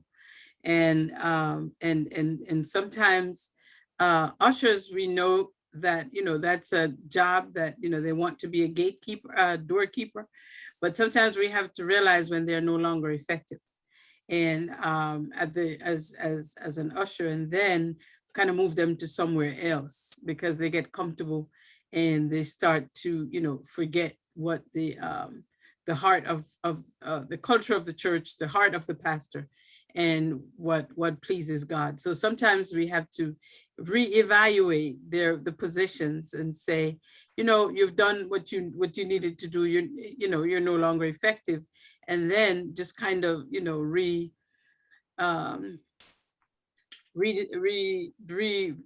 re-engage them in certain other ministries where they would be a lot more effective. No, you're right. And let me just say this. because I really feel something tonight. Let me explain to you my approach in this sharing with us. I am not simply sharing this with us because people asked questions. I have prayerfully embarked on this sharing to help what I'm seeing happening to happen. I am hearing people speak of what should be done, how it should be done, why it should be done, based on their expertise, their experience, previously in other ministries, currently, and I am doing this teaching because I believe deeply within my spirit that I am equipping people for the next level. So all of these comments that we are making and that is being recorded is going to be revisited by us as we realize that our inquiries concerning these aspects of ministry is indicative of our being prepared on an individual level by God to take up leadership ourselves in ministry, where we would be responsible for training ushers, training people, hospitality people, all kinds of stuff, to support the ministry that God has called us to be at the helm of, as the senior leader of. So I want to divulge that vision that I believe I've received from God in the midst of this endeavor. I'm not simply sharing information for impressionable purposes, to impress or to, oh my God, that was a good teaching. No, I am actually being used by God to prepare us for what is to come. Because I believe that everyone on this Zoom platform is called by God for a specific purpose and will be asked by God for a return on his investment in our lives. That what we have learned, he will call upon us to implement. So it's not hypothetically shared that, if you were this or should you be that, is when. It's not a if, it's a when. When God calls upon us to take up certain leadership positions, which he will, we will have this information in our toolkit to use as tools to implement those things that need to be in place. So basically, I am encouraged and ecstatically overjoyed to hear all of these sharings and comments, and because it is indicative of my not having heard God amiss. I have heard accurately, because God is going to call upon us to implement these things in the ministries that he will make us onto the body of Christ at large and the world. So please don't feel that we're just going through this exercise casually. There's a purpose behind it, and I'm enjoying it. So please keep the comments coming, keep the questions coming, because in so doing, we are actually honing in on our godly calling that is imminent. God will, and I'm prophesying to all of us, very soon, God will call upon everyone on this Zoom platform to step into another level of intensity of leadership. You may not step into a different nomenclature or area of leadership. You may be in the same area, but the intensity will be increased, and therefore your responsibility to implement will equally increase. So I believe that this is an equipping endeavor. So please don't hold back. You know, I'm not lecturing to you. I am inspiring all of us to rise to the occasion and to see that God sees each of us as profitable for ministry. Mhm. I tell you, I was kind of provoked right there, Apostle. Thank you very much again. By just this one statement that God expects, or don't be surprised when he comes looking for the return on the investment that he has made in us. My goodness, right there. That's right there. No, you're right. Because I really strongly feel this. You know, I have prayed about this, sharing. I've even prayed about even being on this Zoom platform from the inception, from the beginning. And God revealed to me why I'm here, you know, instead of doing whatever else. And so God is a God of plan, purpose, and objectivity. And so his people are likewise as well. So we're not just here by happenstance or circumstance or coincidence. We're here by divine design. And when I say we, I mean we literally, all of us that are on this platform.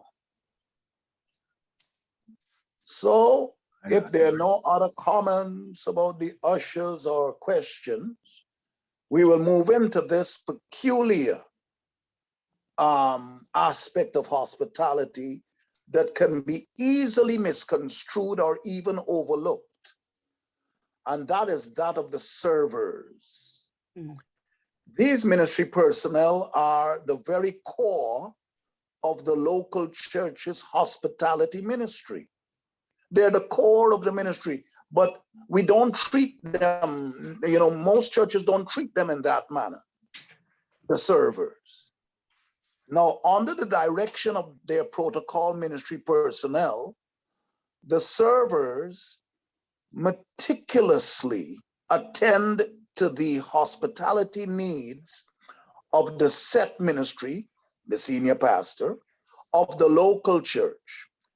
Its spiritual and administrative leadership, co-pastor, assistant pastor, associate pastor, elders, ministers, evangelists, church secretary, treasurer, deacons, its fivefold ministry guests, apostles, prophets, teachers, the bishops, pastors, evangelists, visiting dignitaries, and guest speakers.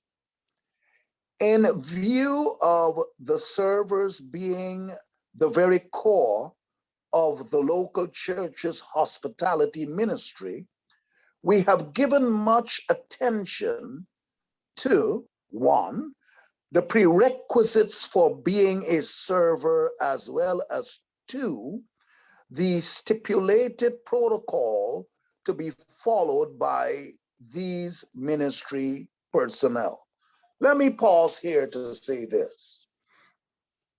When you're dealing with servers, you want to, and here you will hear what you did not hear, prior in the preceding two aspects of hospitality.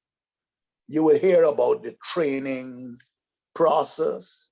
You will hear about the vetting process, the selection process, to see who is actually eligible to serve in this capacity. When you think about the servers, they are not only frontline people in the hospitality ministry, they are the most intimately involved personnel in the hospitality ministry in the area of interpersonal contact and service. So there is a vetting process indeed, as there is for the preceding two categories of hospitality officers for these servers, as well as there's a particular protocol that is more stringently put in place for these servers once they have been initiated in this role of servers. So here we go, the prerequisite for the servers. The first prerequisite for servers is that of salvation. You must be, and we don't, okay, we have a saying historically in the church that I grew up in, that there are two aspects of people being in the church in the area of salvation. Those that, sorry about that again, those that are saved, S-A-V-E-D, and I'm dealing with a exciting device. Let me just bring it back so we will be with you. I'm back. Okay. Those that are S-A-V-E-D, saved, and those that are S-A-F-E, safe. There's a difference. Now, those that are saved are the ones we are talking about when we talk about the prerequisite, the first prerequisite being that of salvation. A saved person is a person who has totally committed themselves unto God and are indeed yielding to his Holy Spirit, not only in their devotion of worship, but, you know, you like lifting their hands and praising, but also of lifestyle. So we want to make sure we're dealing with people who want to live for Jesus. They want to live holy. They just don't want to have a euphoric experience of worship. They want to, after they finish screaming, shouting, jumping, rolling on the floor and wrestling with an usher, they want to also not curse, not be a hothead and a loose cannon and get angry real quick and whatnot. So that is the prerequisite. They must be saved. Not trying to figure out if they're saved, but they must be consecrated, sanctified, living for Jesus, serious about their salvation. That's the first prerequisite. Now, as it reads on, not only must they be saved, you know, have salvation, they must be baptized in water. Now, why is this important? I mean, why I can't just be saved?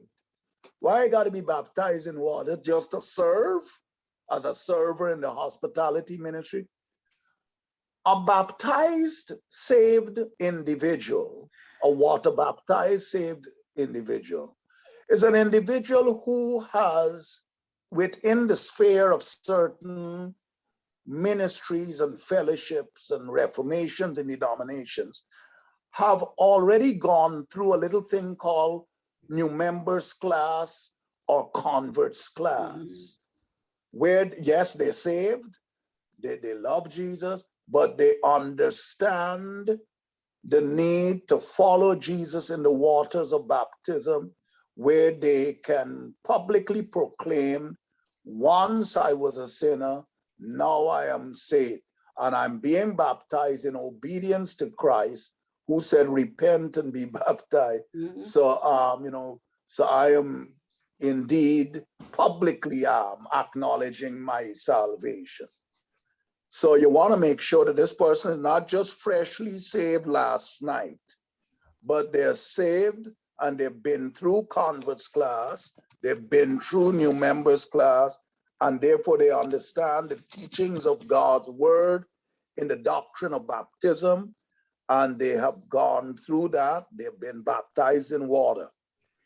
And then thirdly, Holy Ghost baptized with the audible, credible evidence of speaking in other tongues. Now, I know that you're going to have dialectical differences from fellowship and from denomination and Reformation to Reformation, that people say speaking in tongues is not the initial evidence, it is an indicator. Having the fruit of the Spirit is the evidence. Well, we understand. But let's think about the thermodynamics of boiling water. When do we know that that water is hot enough to be poured out of the kettle into the cup that contains the tea bag? Well, if your kettle has a whistle, it's going to whistle. When the pressure builds up within the kettle, as the water reaches boiling point temperature, it will whistle. That is the indicator that the water is now hot. Now, if you don't believe the whistle and you pour the water out of the kettle onto your naked arm or hand or foot or leg, you will find out the evidence of the temperature of the water by a resultant burn that you will experience. So that's another evidence of the water being hot. So likewise, with the baptism of the Holy Spirit, people will speak in other tongues. That's an indication that, we got something going here. They're going to live like what the Holy Spirit's name suggests, holy. And as a result, that's another evidence. So we're not saying that speaking in tongues is the only evidence, but we know that when somebody gets filled with the Holy Spirit, they're going to speak in tongues sooner or later. So it is one of the initial evidences that we see. So we want to make sure that this person has the Holy Spirit on board. They're filled with the Holy Spirit. Now, that is the third prerequisite. Now, fourthly, the server must be a baptized holy, a person baptized in the Holy Spirit, speaking, in other tongues as the Holy Spirit gives them utterance, but they must also be a person that is, fifthly, a hospitality person that is in covenant with the ministry. They must be a covenant partner or a member of the local church in question, within which they are seeking to serve as a hospitality, person. That's fourthly. Fifthly, they must indeed progressively, show forth the possession of a good interpersonal skill.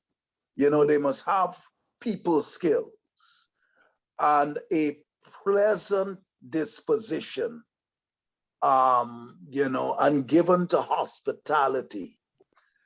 You don't want people who are not possessive of these prerequisites. And real quickly, and after this, we're going into a lot of discussion, because this is where I'm stopping for the night. Secondly, the protocol of the server, for the server.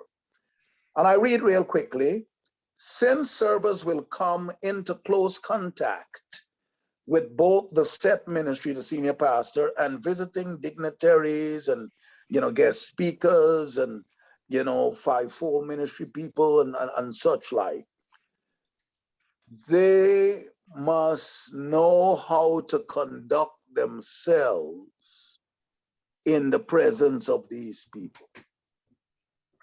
They must be able to know that once they have served them, don't hang around.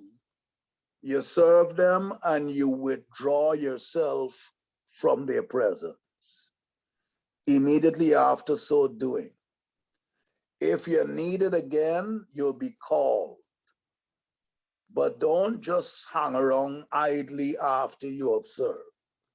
Lastly, servers should both diligently anticipate the hospitality needs of and promptly comply with the hospitality requests of the set ministry, visiting dignitaries, guest speakers, and such like. What does this mean?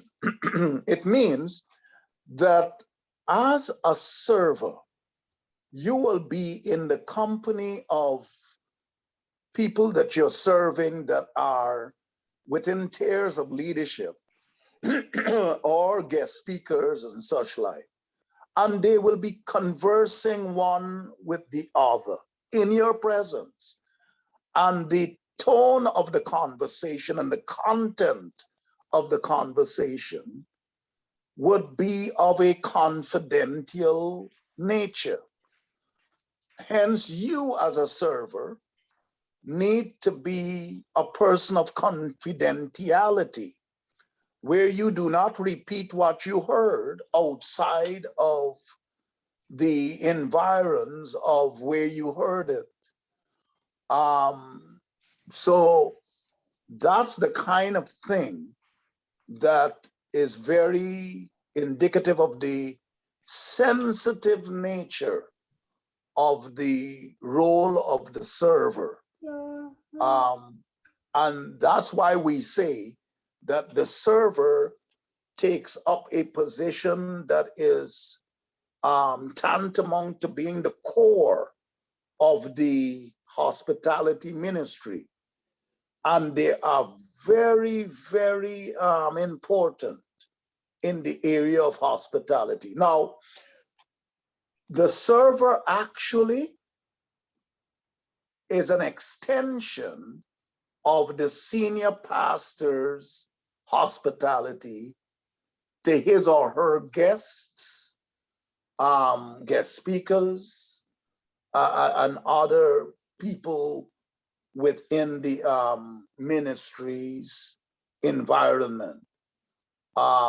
So the greeters have a role, the ushers have a role, but these servers have a more intimate role in regard to hospitality, and they are actually more so than the previous two, the greeters and the ushers, carrying forth the hospitality of the senior pastor or the leader of the group that is entertaining strangers who may entertain angels unawares in the process. So at this juncture, we open up for copious comments and questions and in regard to this which we have shared tonight. I'm not going to share anything else. I want everybody to be free to comment from what was immediately shared to what was shared in totality. So here we go. Let's rock and roll.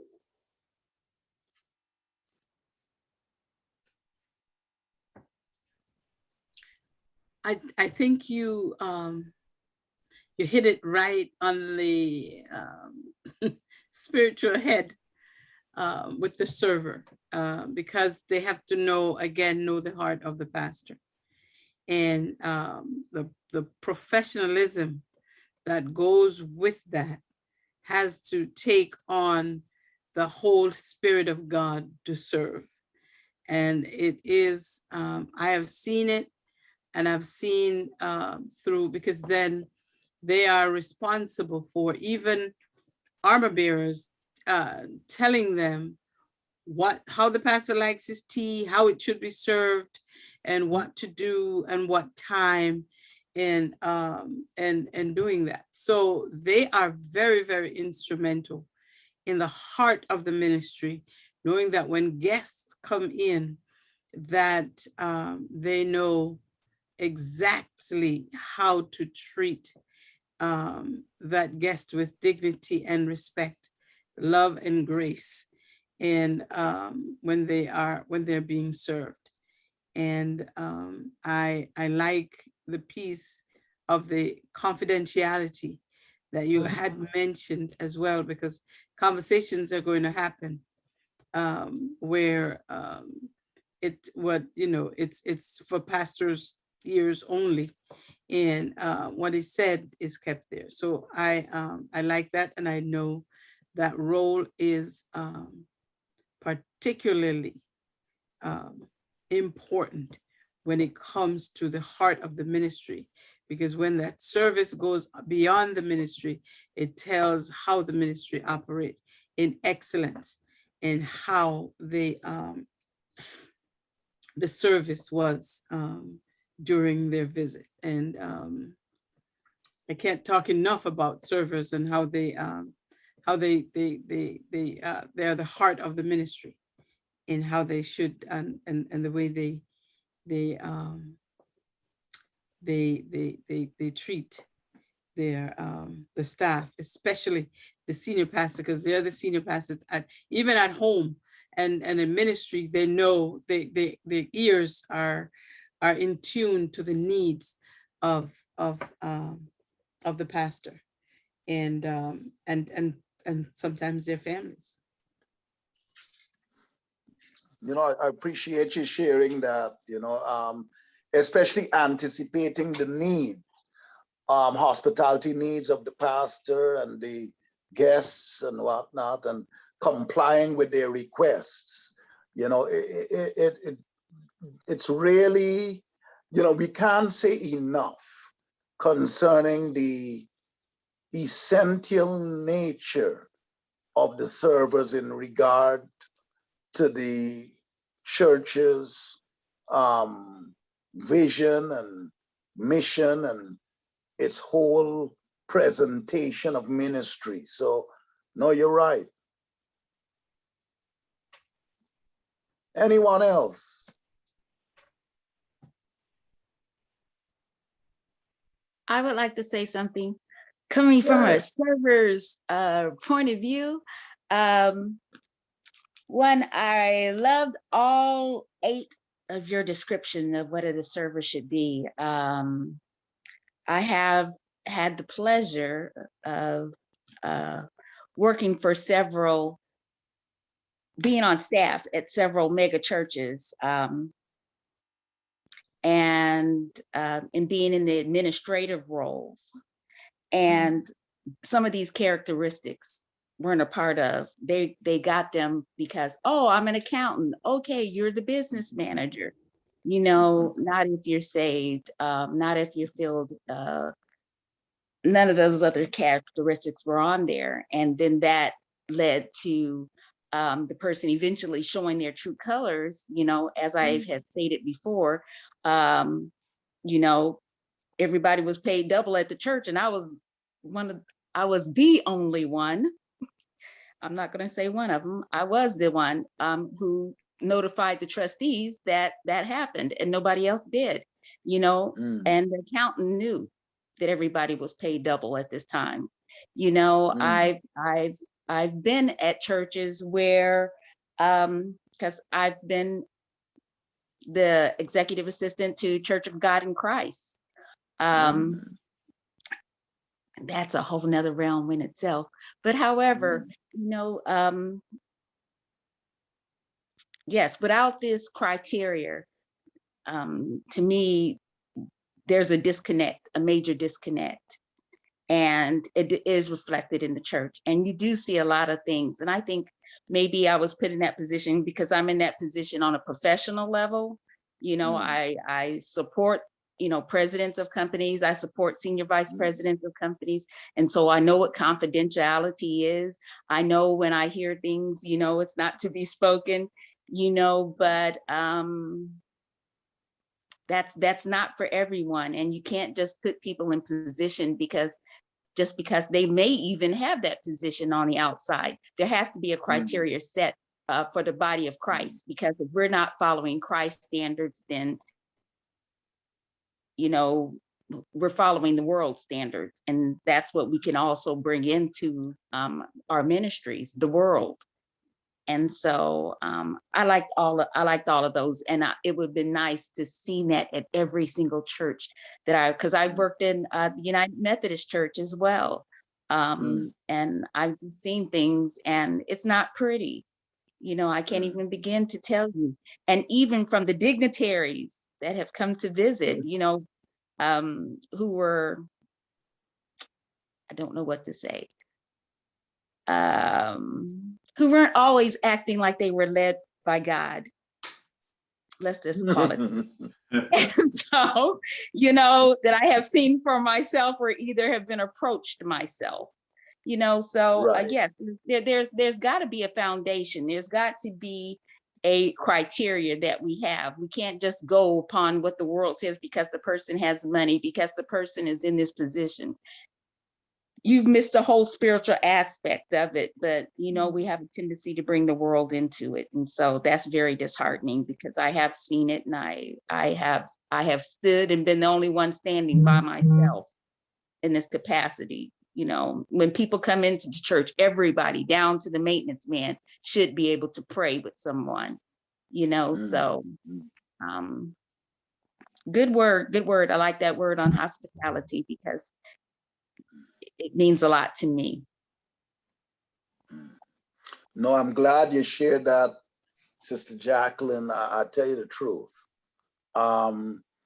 You have really blessed me, and I'm sure everyone else, for having given that insight from a server's perspective, and has spoken volumes in regard to the necessity of those things that were shared tonight concerning greeters and ushers and even servers in the area of the hospitality ministry, and have really shown the importance of these things by your testimony. So I appreciate your sharing. I really do. Yep, we have to keep ourselves covered. We just can't let anybody in, because then we're welcoming it ourselves. And then we're exactly. To blame. No, you're right. You're right. You're quite right. Anyone else?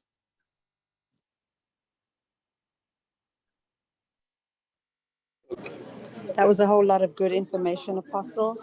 And I think we've all taken our notes, and we'll review this, but we see the importance of the whole hospitality ministry, the servers, the greeters, the ushers, everybody that we've talked about tonight. So it's been very informative. Some of it has been a reminder to us, but most of it is just to make sure that we're structured correctly in our local churches. So thank you. Well, you're welcome. And my thing is, I do not want to exhaust us time-wise. So, I'm saying that, if anyone has any questions concerning what we have shared thus far, that feel welcome to do so. I don't know if y'all want to complete this question dealing with the spirituality aspect, but I'm just pausing now. I want this to be driven by you all. I don't want it to be driven by me. No, that's fine, Apostle. I think we can definitely conclude here, pause here, Good. and just pick it up back next week. Good. But I want to go back to just make a comment about what you were speaking directly to us, prophesying. And I think one of the first things you said was, this is equipping us for the next level. Yes. And I think that is just so, by the time we get through with this information, I think the Lord is going to really reveal some things about us and about our ministries and where we're actually going to the next level. Because, I started off a few weeks ago talking about next level ministry. I don't know if you remember that. And so I think that the Lord is really preparing us as you speak to us, as you impart information, revelation, inspiration. I think that, we may not see it now, but by the time we get through with what the Lord is getting ready to do, because it's just like me, last year, I didn't know by the end of the year, the Lord was preparing me to take on a full ministry, but all throughout the year, the Lord was preparing me. Throughout the year, throughout COVID, throughout, it was preparing me. And then, so I think by us starting here at this, with this topical training, I think that, there will be some things revealed through this that we will see ourselves, we will learn some more things, and we'll be prepared to take on the next challenge or the next level. And so I thank you for, your commitment to us. I thank you for your time. I thank you for, spending this time with us, as busy as you are, and I don't take it for granted. I appreciate your wife lending you to us also. I just want to make that clear, for sharing with us for this time, because, not many bishops or archbishops or metropolitan archbishops would do that for us. And so we thank God for lending you to us on this uplift. And I pray that, as you poured out to us, that God will continually pour into you as you give out to us.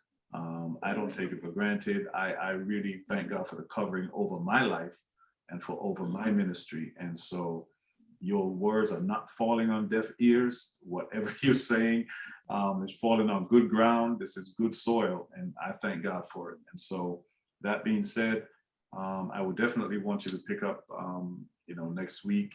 If it wants to take you somewhere else, then we'll be ready for it. I have emailed everybody the curriculum, so to speak. So everybody should have it. Everybody should have it. I emailed it as you gave me the release, and I released it to everybody. So good. So next week we'll be ready.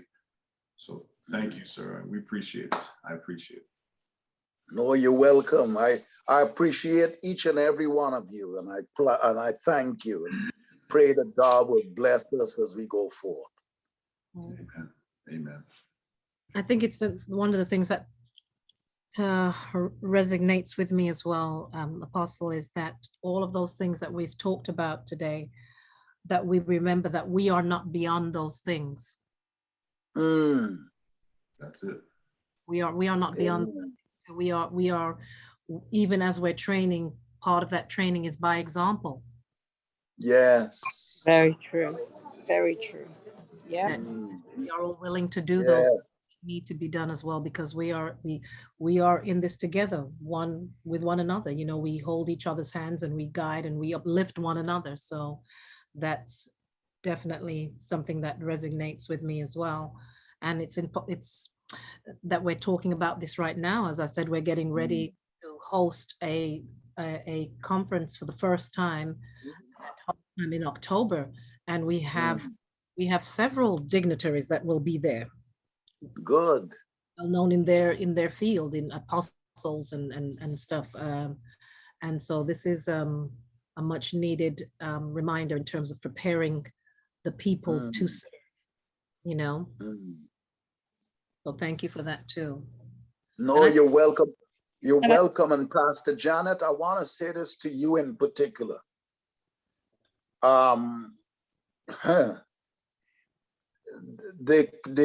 material, I'm saying this to you, Pastor Janet, in particular, but I'm also saying it to everyone else. But it is to you in particular because, you know, I could scream. Because when you said what you just said, you just encouraged me with confirmation. When Bishop-elect Wilkinson asked if he can send the material that I sent him, which is the answers to all the questions and all of the different material that I sent, you know, in response, if he can send it to everyone else, I said yes, because God told me what I already said. This is preparing people for the next level of ministry. Amen. And you in particular, Pastor Janet, God had laid you on my heart that you're getting ready to be elevated in ministry. And it is preparing you for where you're getting ready to imminently and very soon go in ministry. So hear this to Pastor Janet and everybody else.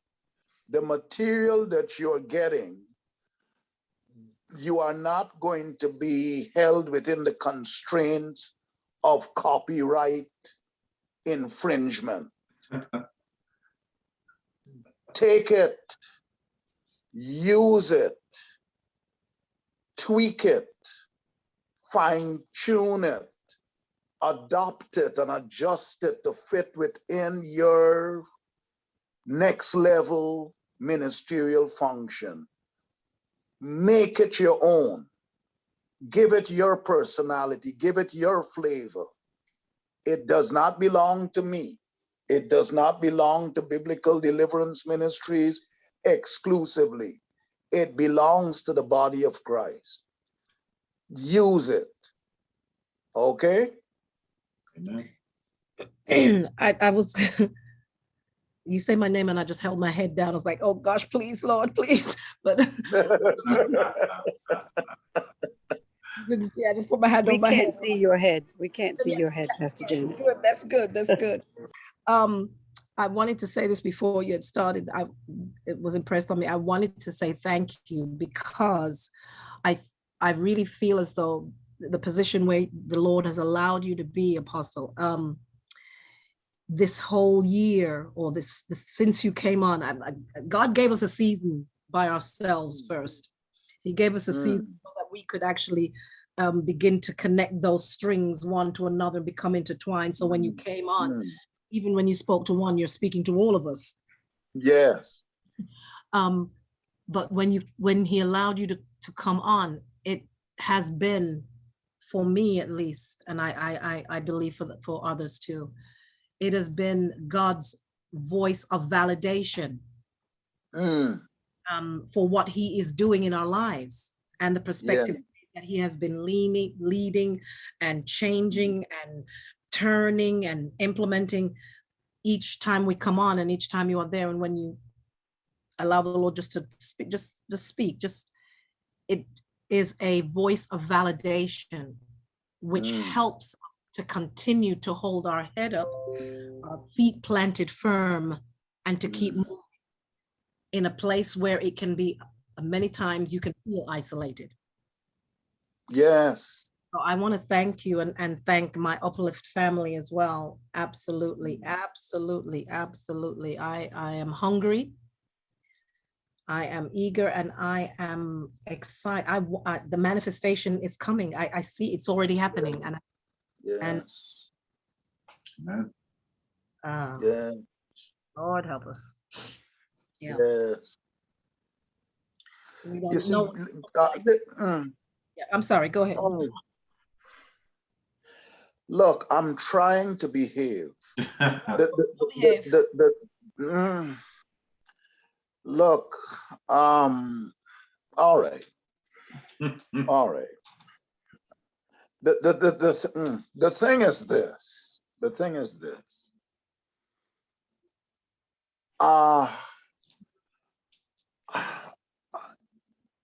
I don't do anything without being released by God to do it. And I prayed about this uplift and the people involved, and I asked God before, why am I here? What am I doing here?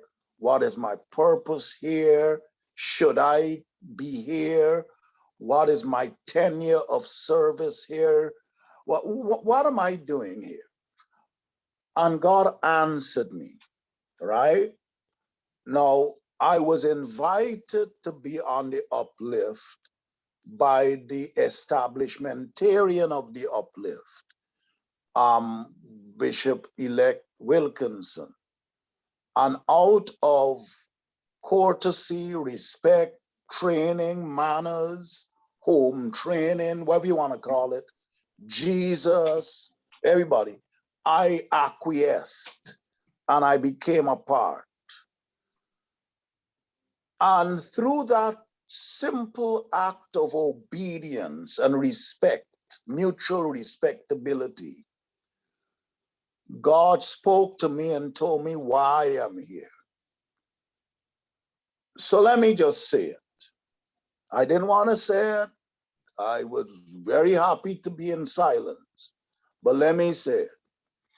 God told me you're here to do what I called you to do in 1975. And you have been obedient to do it even now. Not to build an empire unto yourself. Have a multi-mega ministry with millions of people on your name in lights and all this. That has its place. But I've called you, God told me then, and he's telling me now, to be an apostle to the body of Christ at large. You're not going to oversee everybody in the world. Anyone who has the propensity or the zeal to so do is either immature in their spiritual walk or misconstrued in their spiritual perspective and perception. Nobody can oversee everybody. So God told me with this group to equip you all for where he is taking you all. I have never told y'all these kinds of things. I pray for all of you, every last one of you, by name. And I have a bad situation being, and you judge it if it's bad or good. When I'm praying for people, God reveals things to me about them. Like on a screen, like on a television screen. I could see them and I could see what they're going through.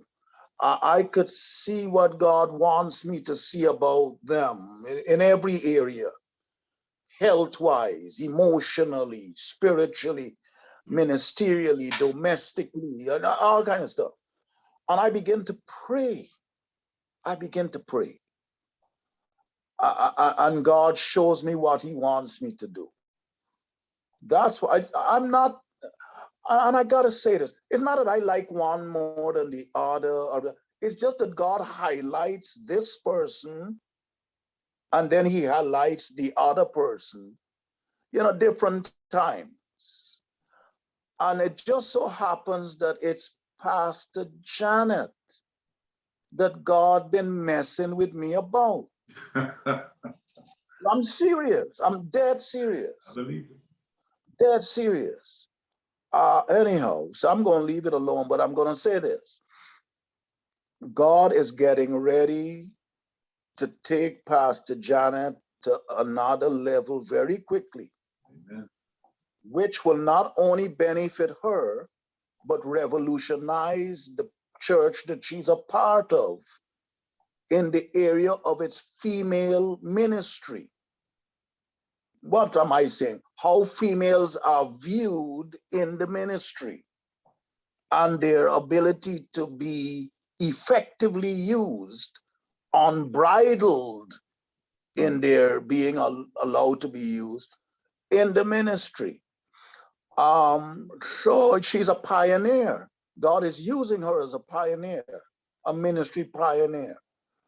And out of, okay, there's a little place in the Caribbean Sea known as Jamaica, and it has a motto, a national motto, out of many, one. So just like Guyana had one people, one nation, one destiny, different races. Well, it's the same thing. Out of many, one, in the reverse is out of few, many. You have begun with a small bunch of people. You have dealt with the time of small beginnings. But it is not the quantity that God is dealing with. He's dealing with the quality. The quality of ministry that is in Janet will look as though she has overnight, she's like a shooting star overnight, but it's not overnight.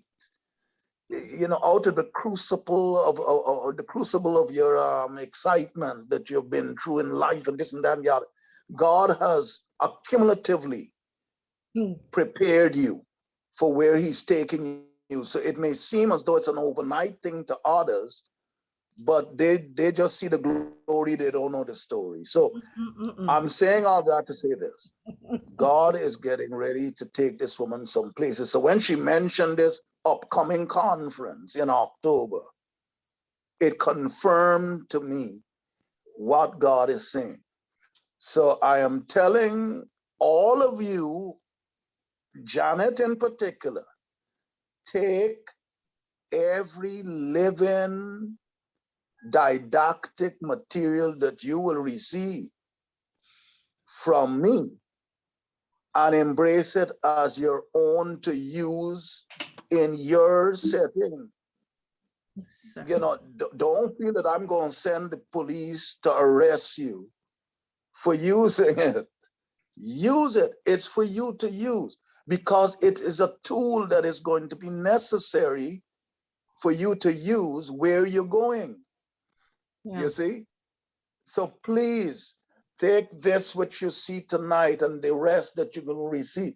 Take it and use it to develop the aspect of ministry that God is going to use you to revolutionize for his glory and for the joy of his people, especially his daughters in ministry. So just letting you know.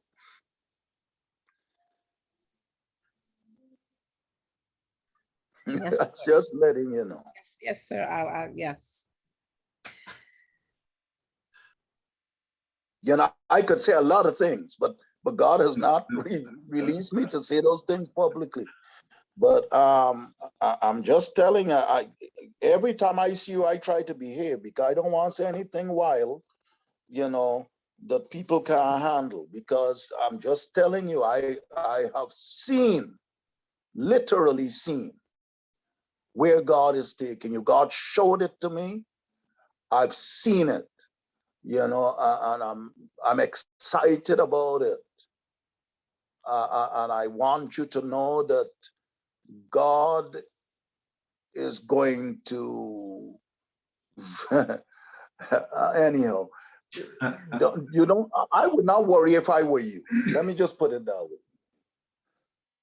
Let me just put, I would not be in any way nervous or worried or about opposition and backlash and male chauvinistic ignorance and associated ignorant behavioral patterns that go along with it. And I wouldn't worry if I were you, because this is not a Janet thing. This is a Jesus thing with Janet involved in it. So you good. You're going to be fine. God's going to be glorified. You're going to be elevated.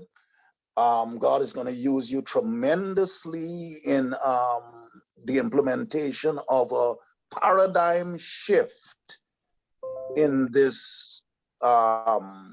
body of Christian believers. I receive that, sir. I receive that. As you're talking, I know there's a thing that drops in my spirit that I know what you're talking about, where that line is, where it shifts. And I'm not going to say anything about it right now, but I hear you. And I'm glad. And, I want to tell you this, and this has nothing to do with ministry external. This has to do with ministry internal. God told me very audibly that he, unlike what has happened traditionally, he will make you the antithesis of that, in that traditionally people are a public success at the expense of becoming a private failure. But God said that will not be you. Thank you, Jesus. That will not be you. Your marriage, your family will be on par with your ministerial blessing and success. Praise God. And I'm trying to be nice and be calm and unexcitable. Claim it, hold on to it, shout it, amen, hallelujah. But I'm just telling you, I told your young son, I don't know if he mentioned it to you, I saw him at the restaurant and I told him at the cafe, where we were, I told him that he is a young man that God will mightily use. Now, let me explain to you, I don't tell people this, and I'm saying this publicly because it has to be judged. All prophecy must be judged. It must not be a private interpretation. So I have to tell you this publicly. Your son is a prodigy, a prodigy. He's a prodigy. I can never say it right. I'm crazy. Prodigy. Prodigy. How you say? Como se dice? How you say? Prodigy. Prodigy. How you say? Prodigy. That's how I say it. Prodigy. Yeah. Prodigy. Because the prodigy. So the thing is, I want to encourage you. He is not like other children. That's what I'm trying to tell you. He is not like other children. I'm not trying to say he's superior. I'm not trying to say that all the other children are trash. No, I'm not saying that. What I'm saying that this is a peculiar child. Okay, when in Egypt, the midwives were instructed to kill all the babies, they saw something different with Moses, that he was not a child nominally as people will see a child, but this child had God's hand upon him.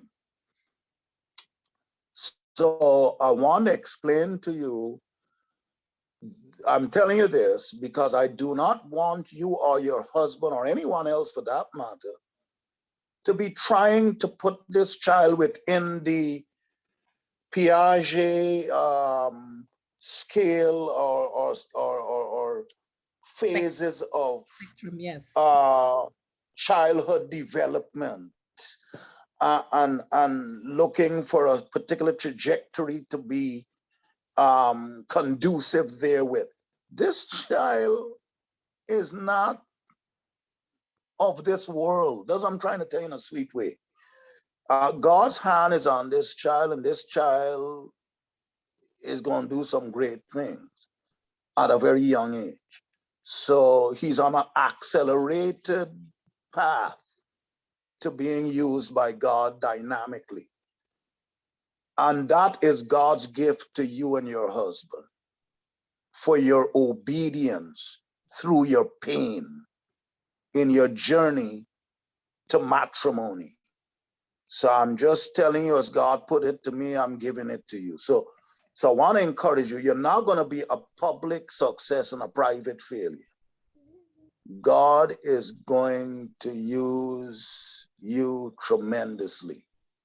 And how do you know that this child is gifted by God?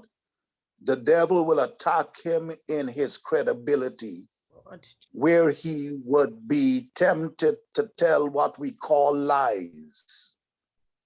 Jesus. And because if the devil can make people question a person's credibility when they prophesy, the devil will be able to make people say, no, that's not God. So don't get angry with him when he imaginatively misrepresents the reality of truth. That's a nice way of saying lying. You know, it's not, it's because, you know, that's the challenge. But God is going to use this young man, and what he says will come to pass. So I'm just letting you know that God's hand is upon his life. He can see things. He has told you things. He has told your husband things that you should do. And when you did it, you saw the results of it. So I'm just telling y'all. So that's to encourage you, to let you know that you're not neglecting your family, your husband, or your child in your quest for ministerial excellence. God is with you in all these things. And you know, so be blessed. Just all up in my business, all up in my business. So we want to encourage you. All up in my business. So you would not know I was on a call today. If you with his teacher. Oh gosh. All right. I'm not saying, I'm just, okay. Yeah. You know, and the teachers are not going to understand this child. They're not going to understand this. I'm telling you. I know anyway, you see, I don't want, look, listen. I can only tell you these things that I've told you now. I am not released to say much more on, you know, how you say, within this forum. That's all I'm going to tell you. So, yeah, you know, be encouraged, Pastor Janet. God is doing a great work, and it's way overdue. And, you know, he is with you. The reason why God could not have done it earlier is because the people with whom you were associated were not ready for it. You see? But ready or not, here we come. There you go. There you go. So that's how it is. That'll preach right there. That's the story. But I wanted to encourage you with that. But each and every one of us, not because God gave me a word for Pastor Janet, that means God loves her more than he loves the rest of us. It's just that she needed to hear this word now. the rest of us, God got a word for us. God has shown me what he's going to do, and I'm praying for all of our success. And I really love each and every one of you. I want y'all to know I'm not just doing this because Bishop-elect Wilkinson asked me to do it, and I said, okay, I'm going to do it. No, I'm doing this because God has instructed me to do it, and God had to move on Bishop-elect John's heart to make this possible and to facilitate it. But this is of God, and I am compliant with it. I'm submitting to it, and I have no problem doing it. I love each and every one of you, and I want to see y'all go forward in God. Thank you, Apostle. We appreciate that. And there's nothing else to say. Thank God for moving. Thank God for his words. Thank God for everything tonight. This has been great, wonderful. And we look forward to more. We look forward to Amen. We look forward to more. So I love you all. Thank you all for being on tonight. I know the hours, as they say at church, is far spent. That's what they used to say, the old church. Yeah. It's far spent, but it was, it's good for us to be here. It was good for us to be here. Amen. And I see Sister Lockhart just jumped on. It's good seeing your face. Good seeing your face. Thank God. Yeah, it's good seeing you too. Yeah. Yeah, I've been on the whole time working. Oh, okay. Amen. Thank you for being Amen. on. We appreciate you. All right. Well, if there's nothing else, all hearts and minds are clear. That's the old church used to say. Pastor Jean, Amen. thank you. Thank you, God Sister bless. Jacqueline. We appreciate you. Elder Stacy, thank you. Amen. Patricia and Lockhart, thank you. Pastor Jay, we love you. Thank you. Lady P, if you're still there. And of course, Apostle, as always, man of God. God bless. Appreciate God you. bless. Pray much. Keep each other in prayer. We love you. Appreciate you. See you soon. Amen. All God right. bless. Yeah. Yes. God bless everyone. Have a good week. Bye. Bye-bye. See you soon. Yeah, tomorrow. Everybody. Tomorrow, Pastor. I wish. Huh? I believe. Yeah. All right. God bless you. God bless.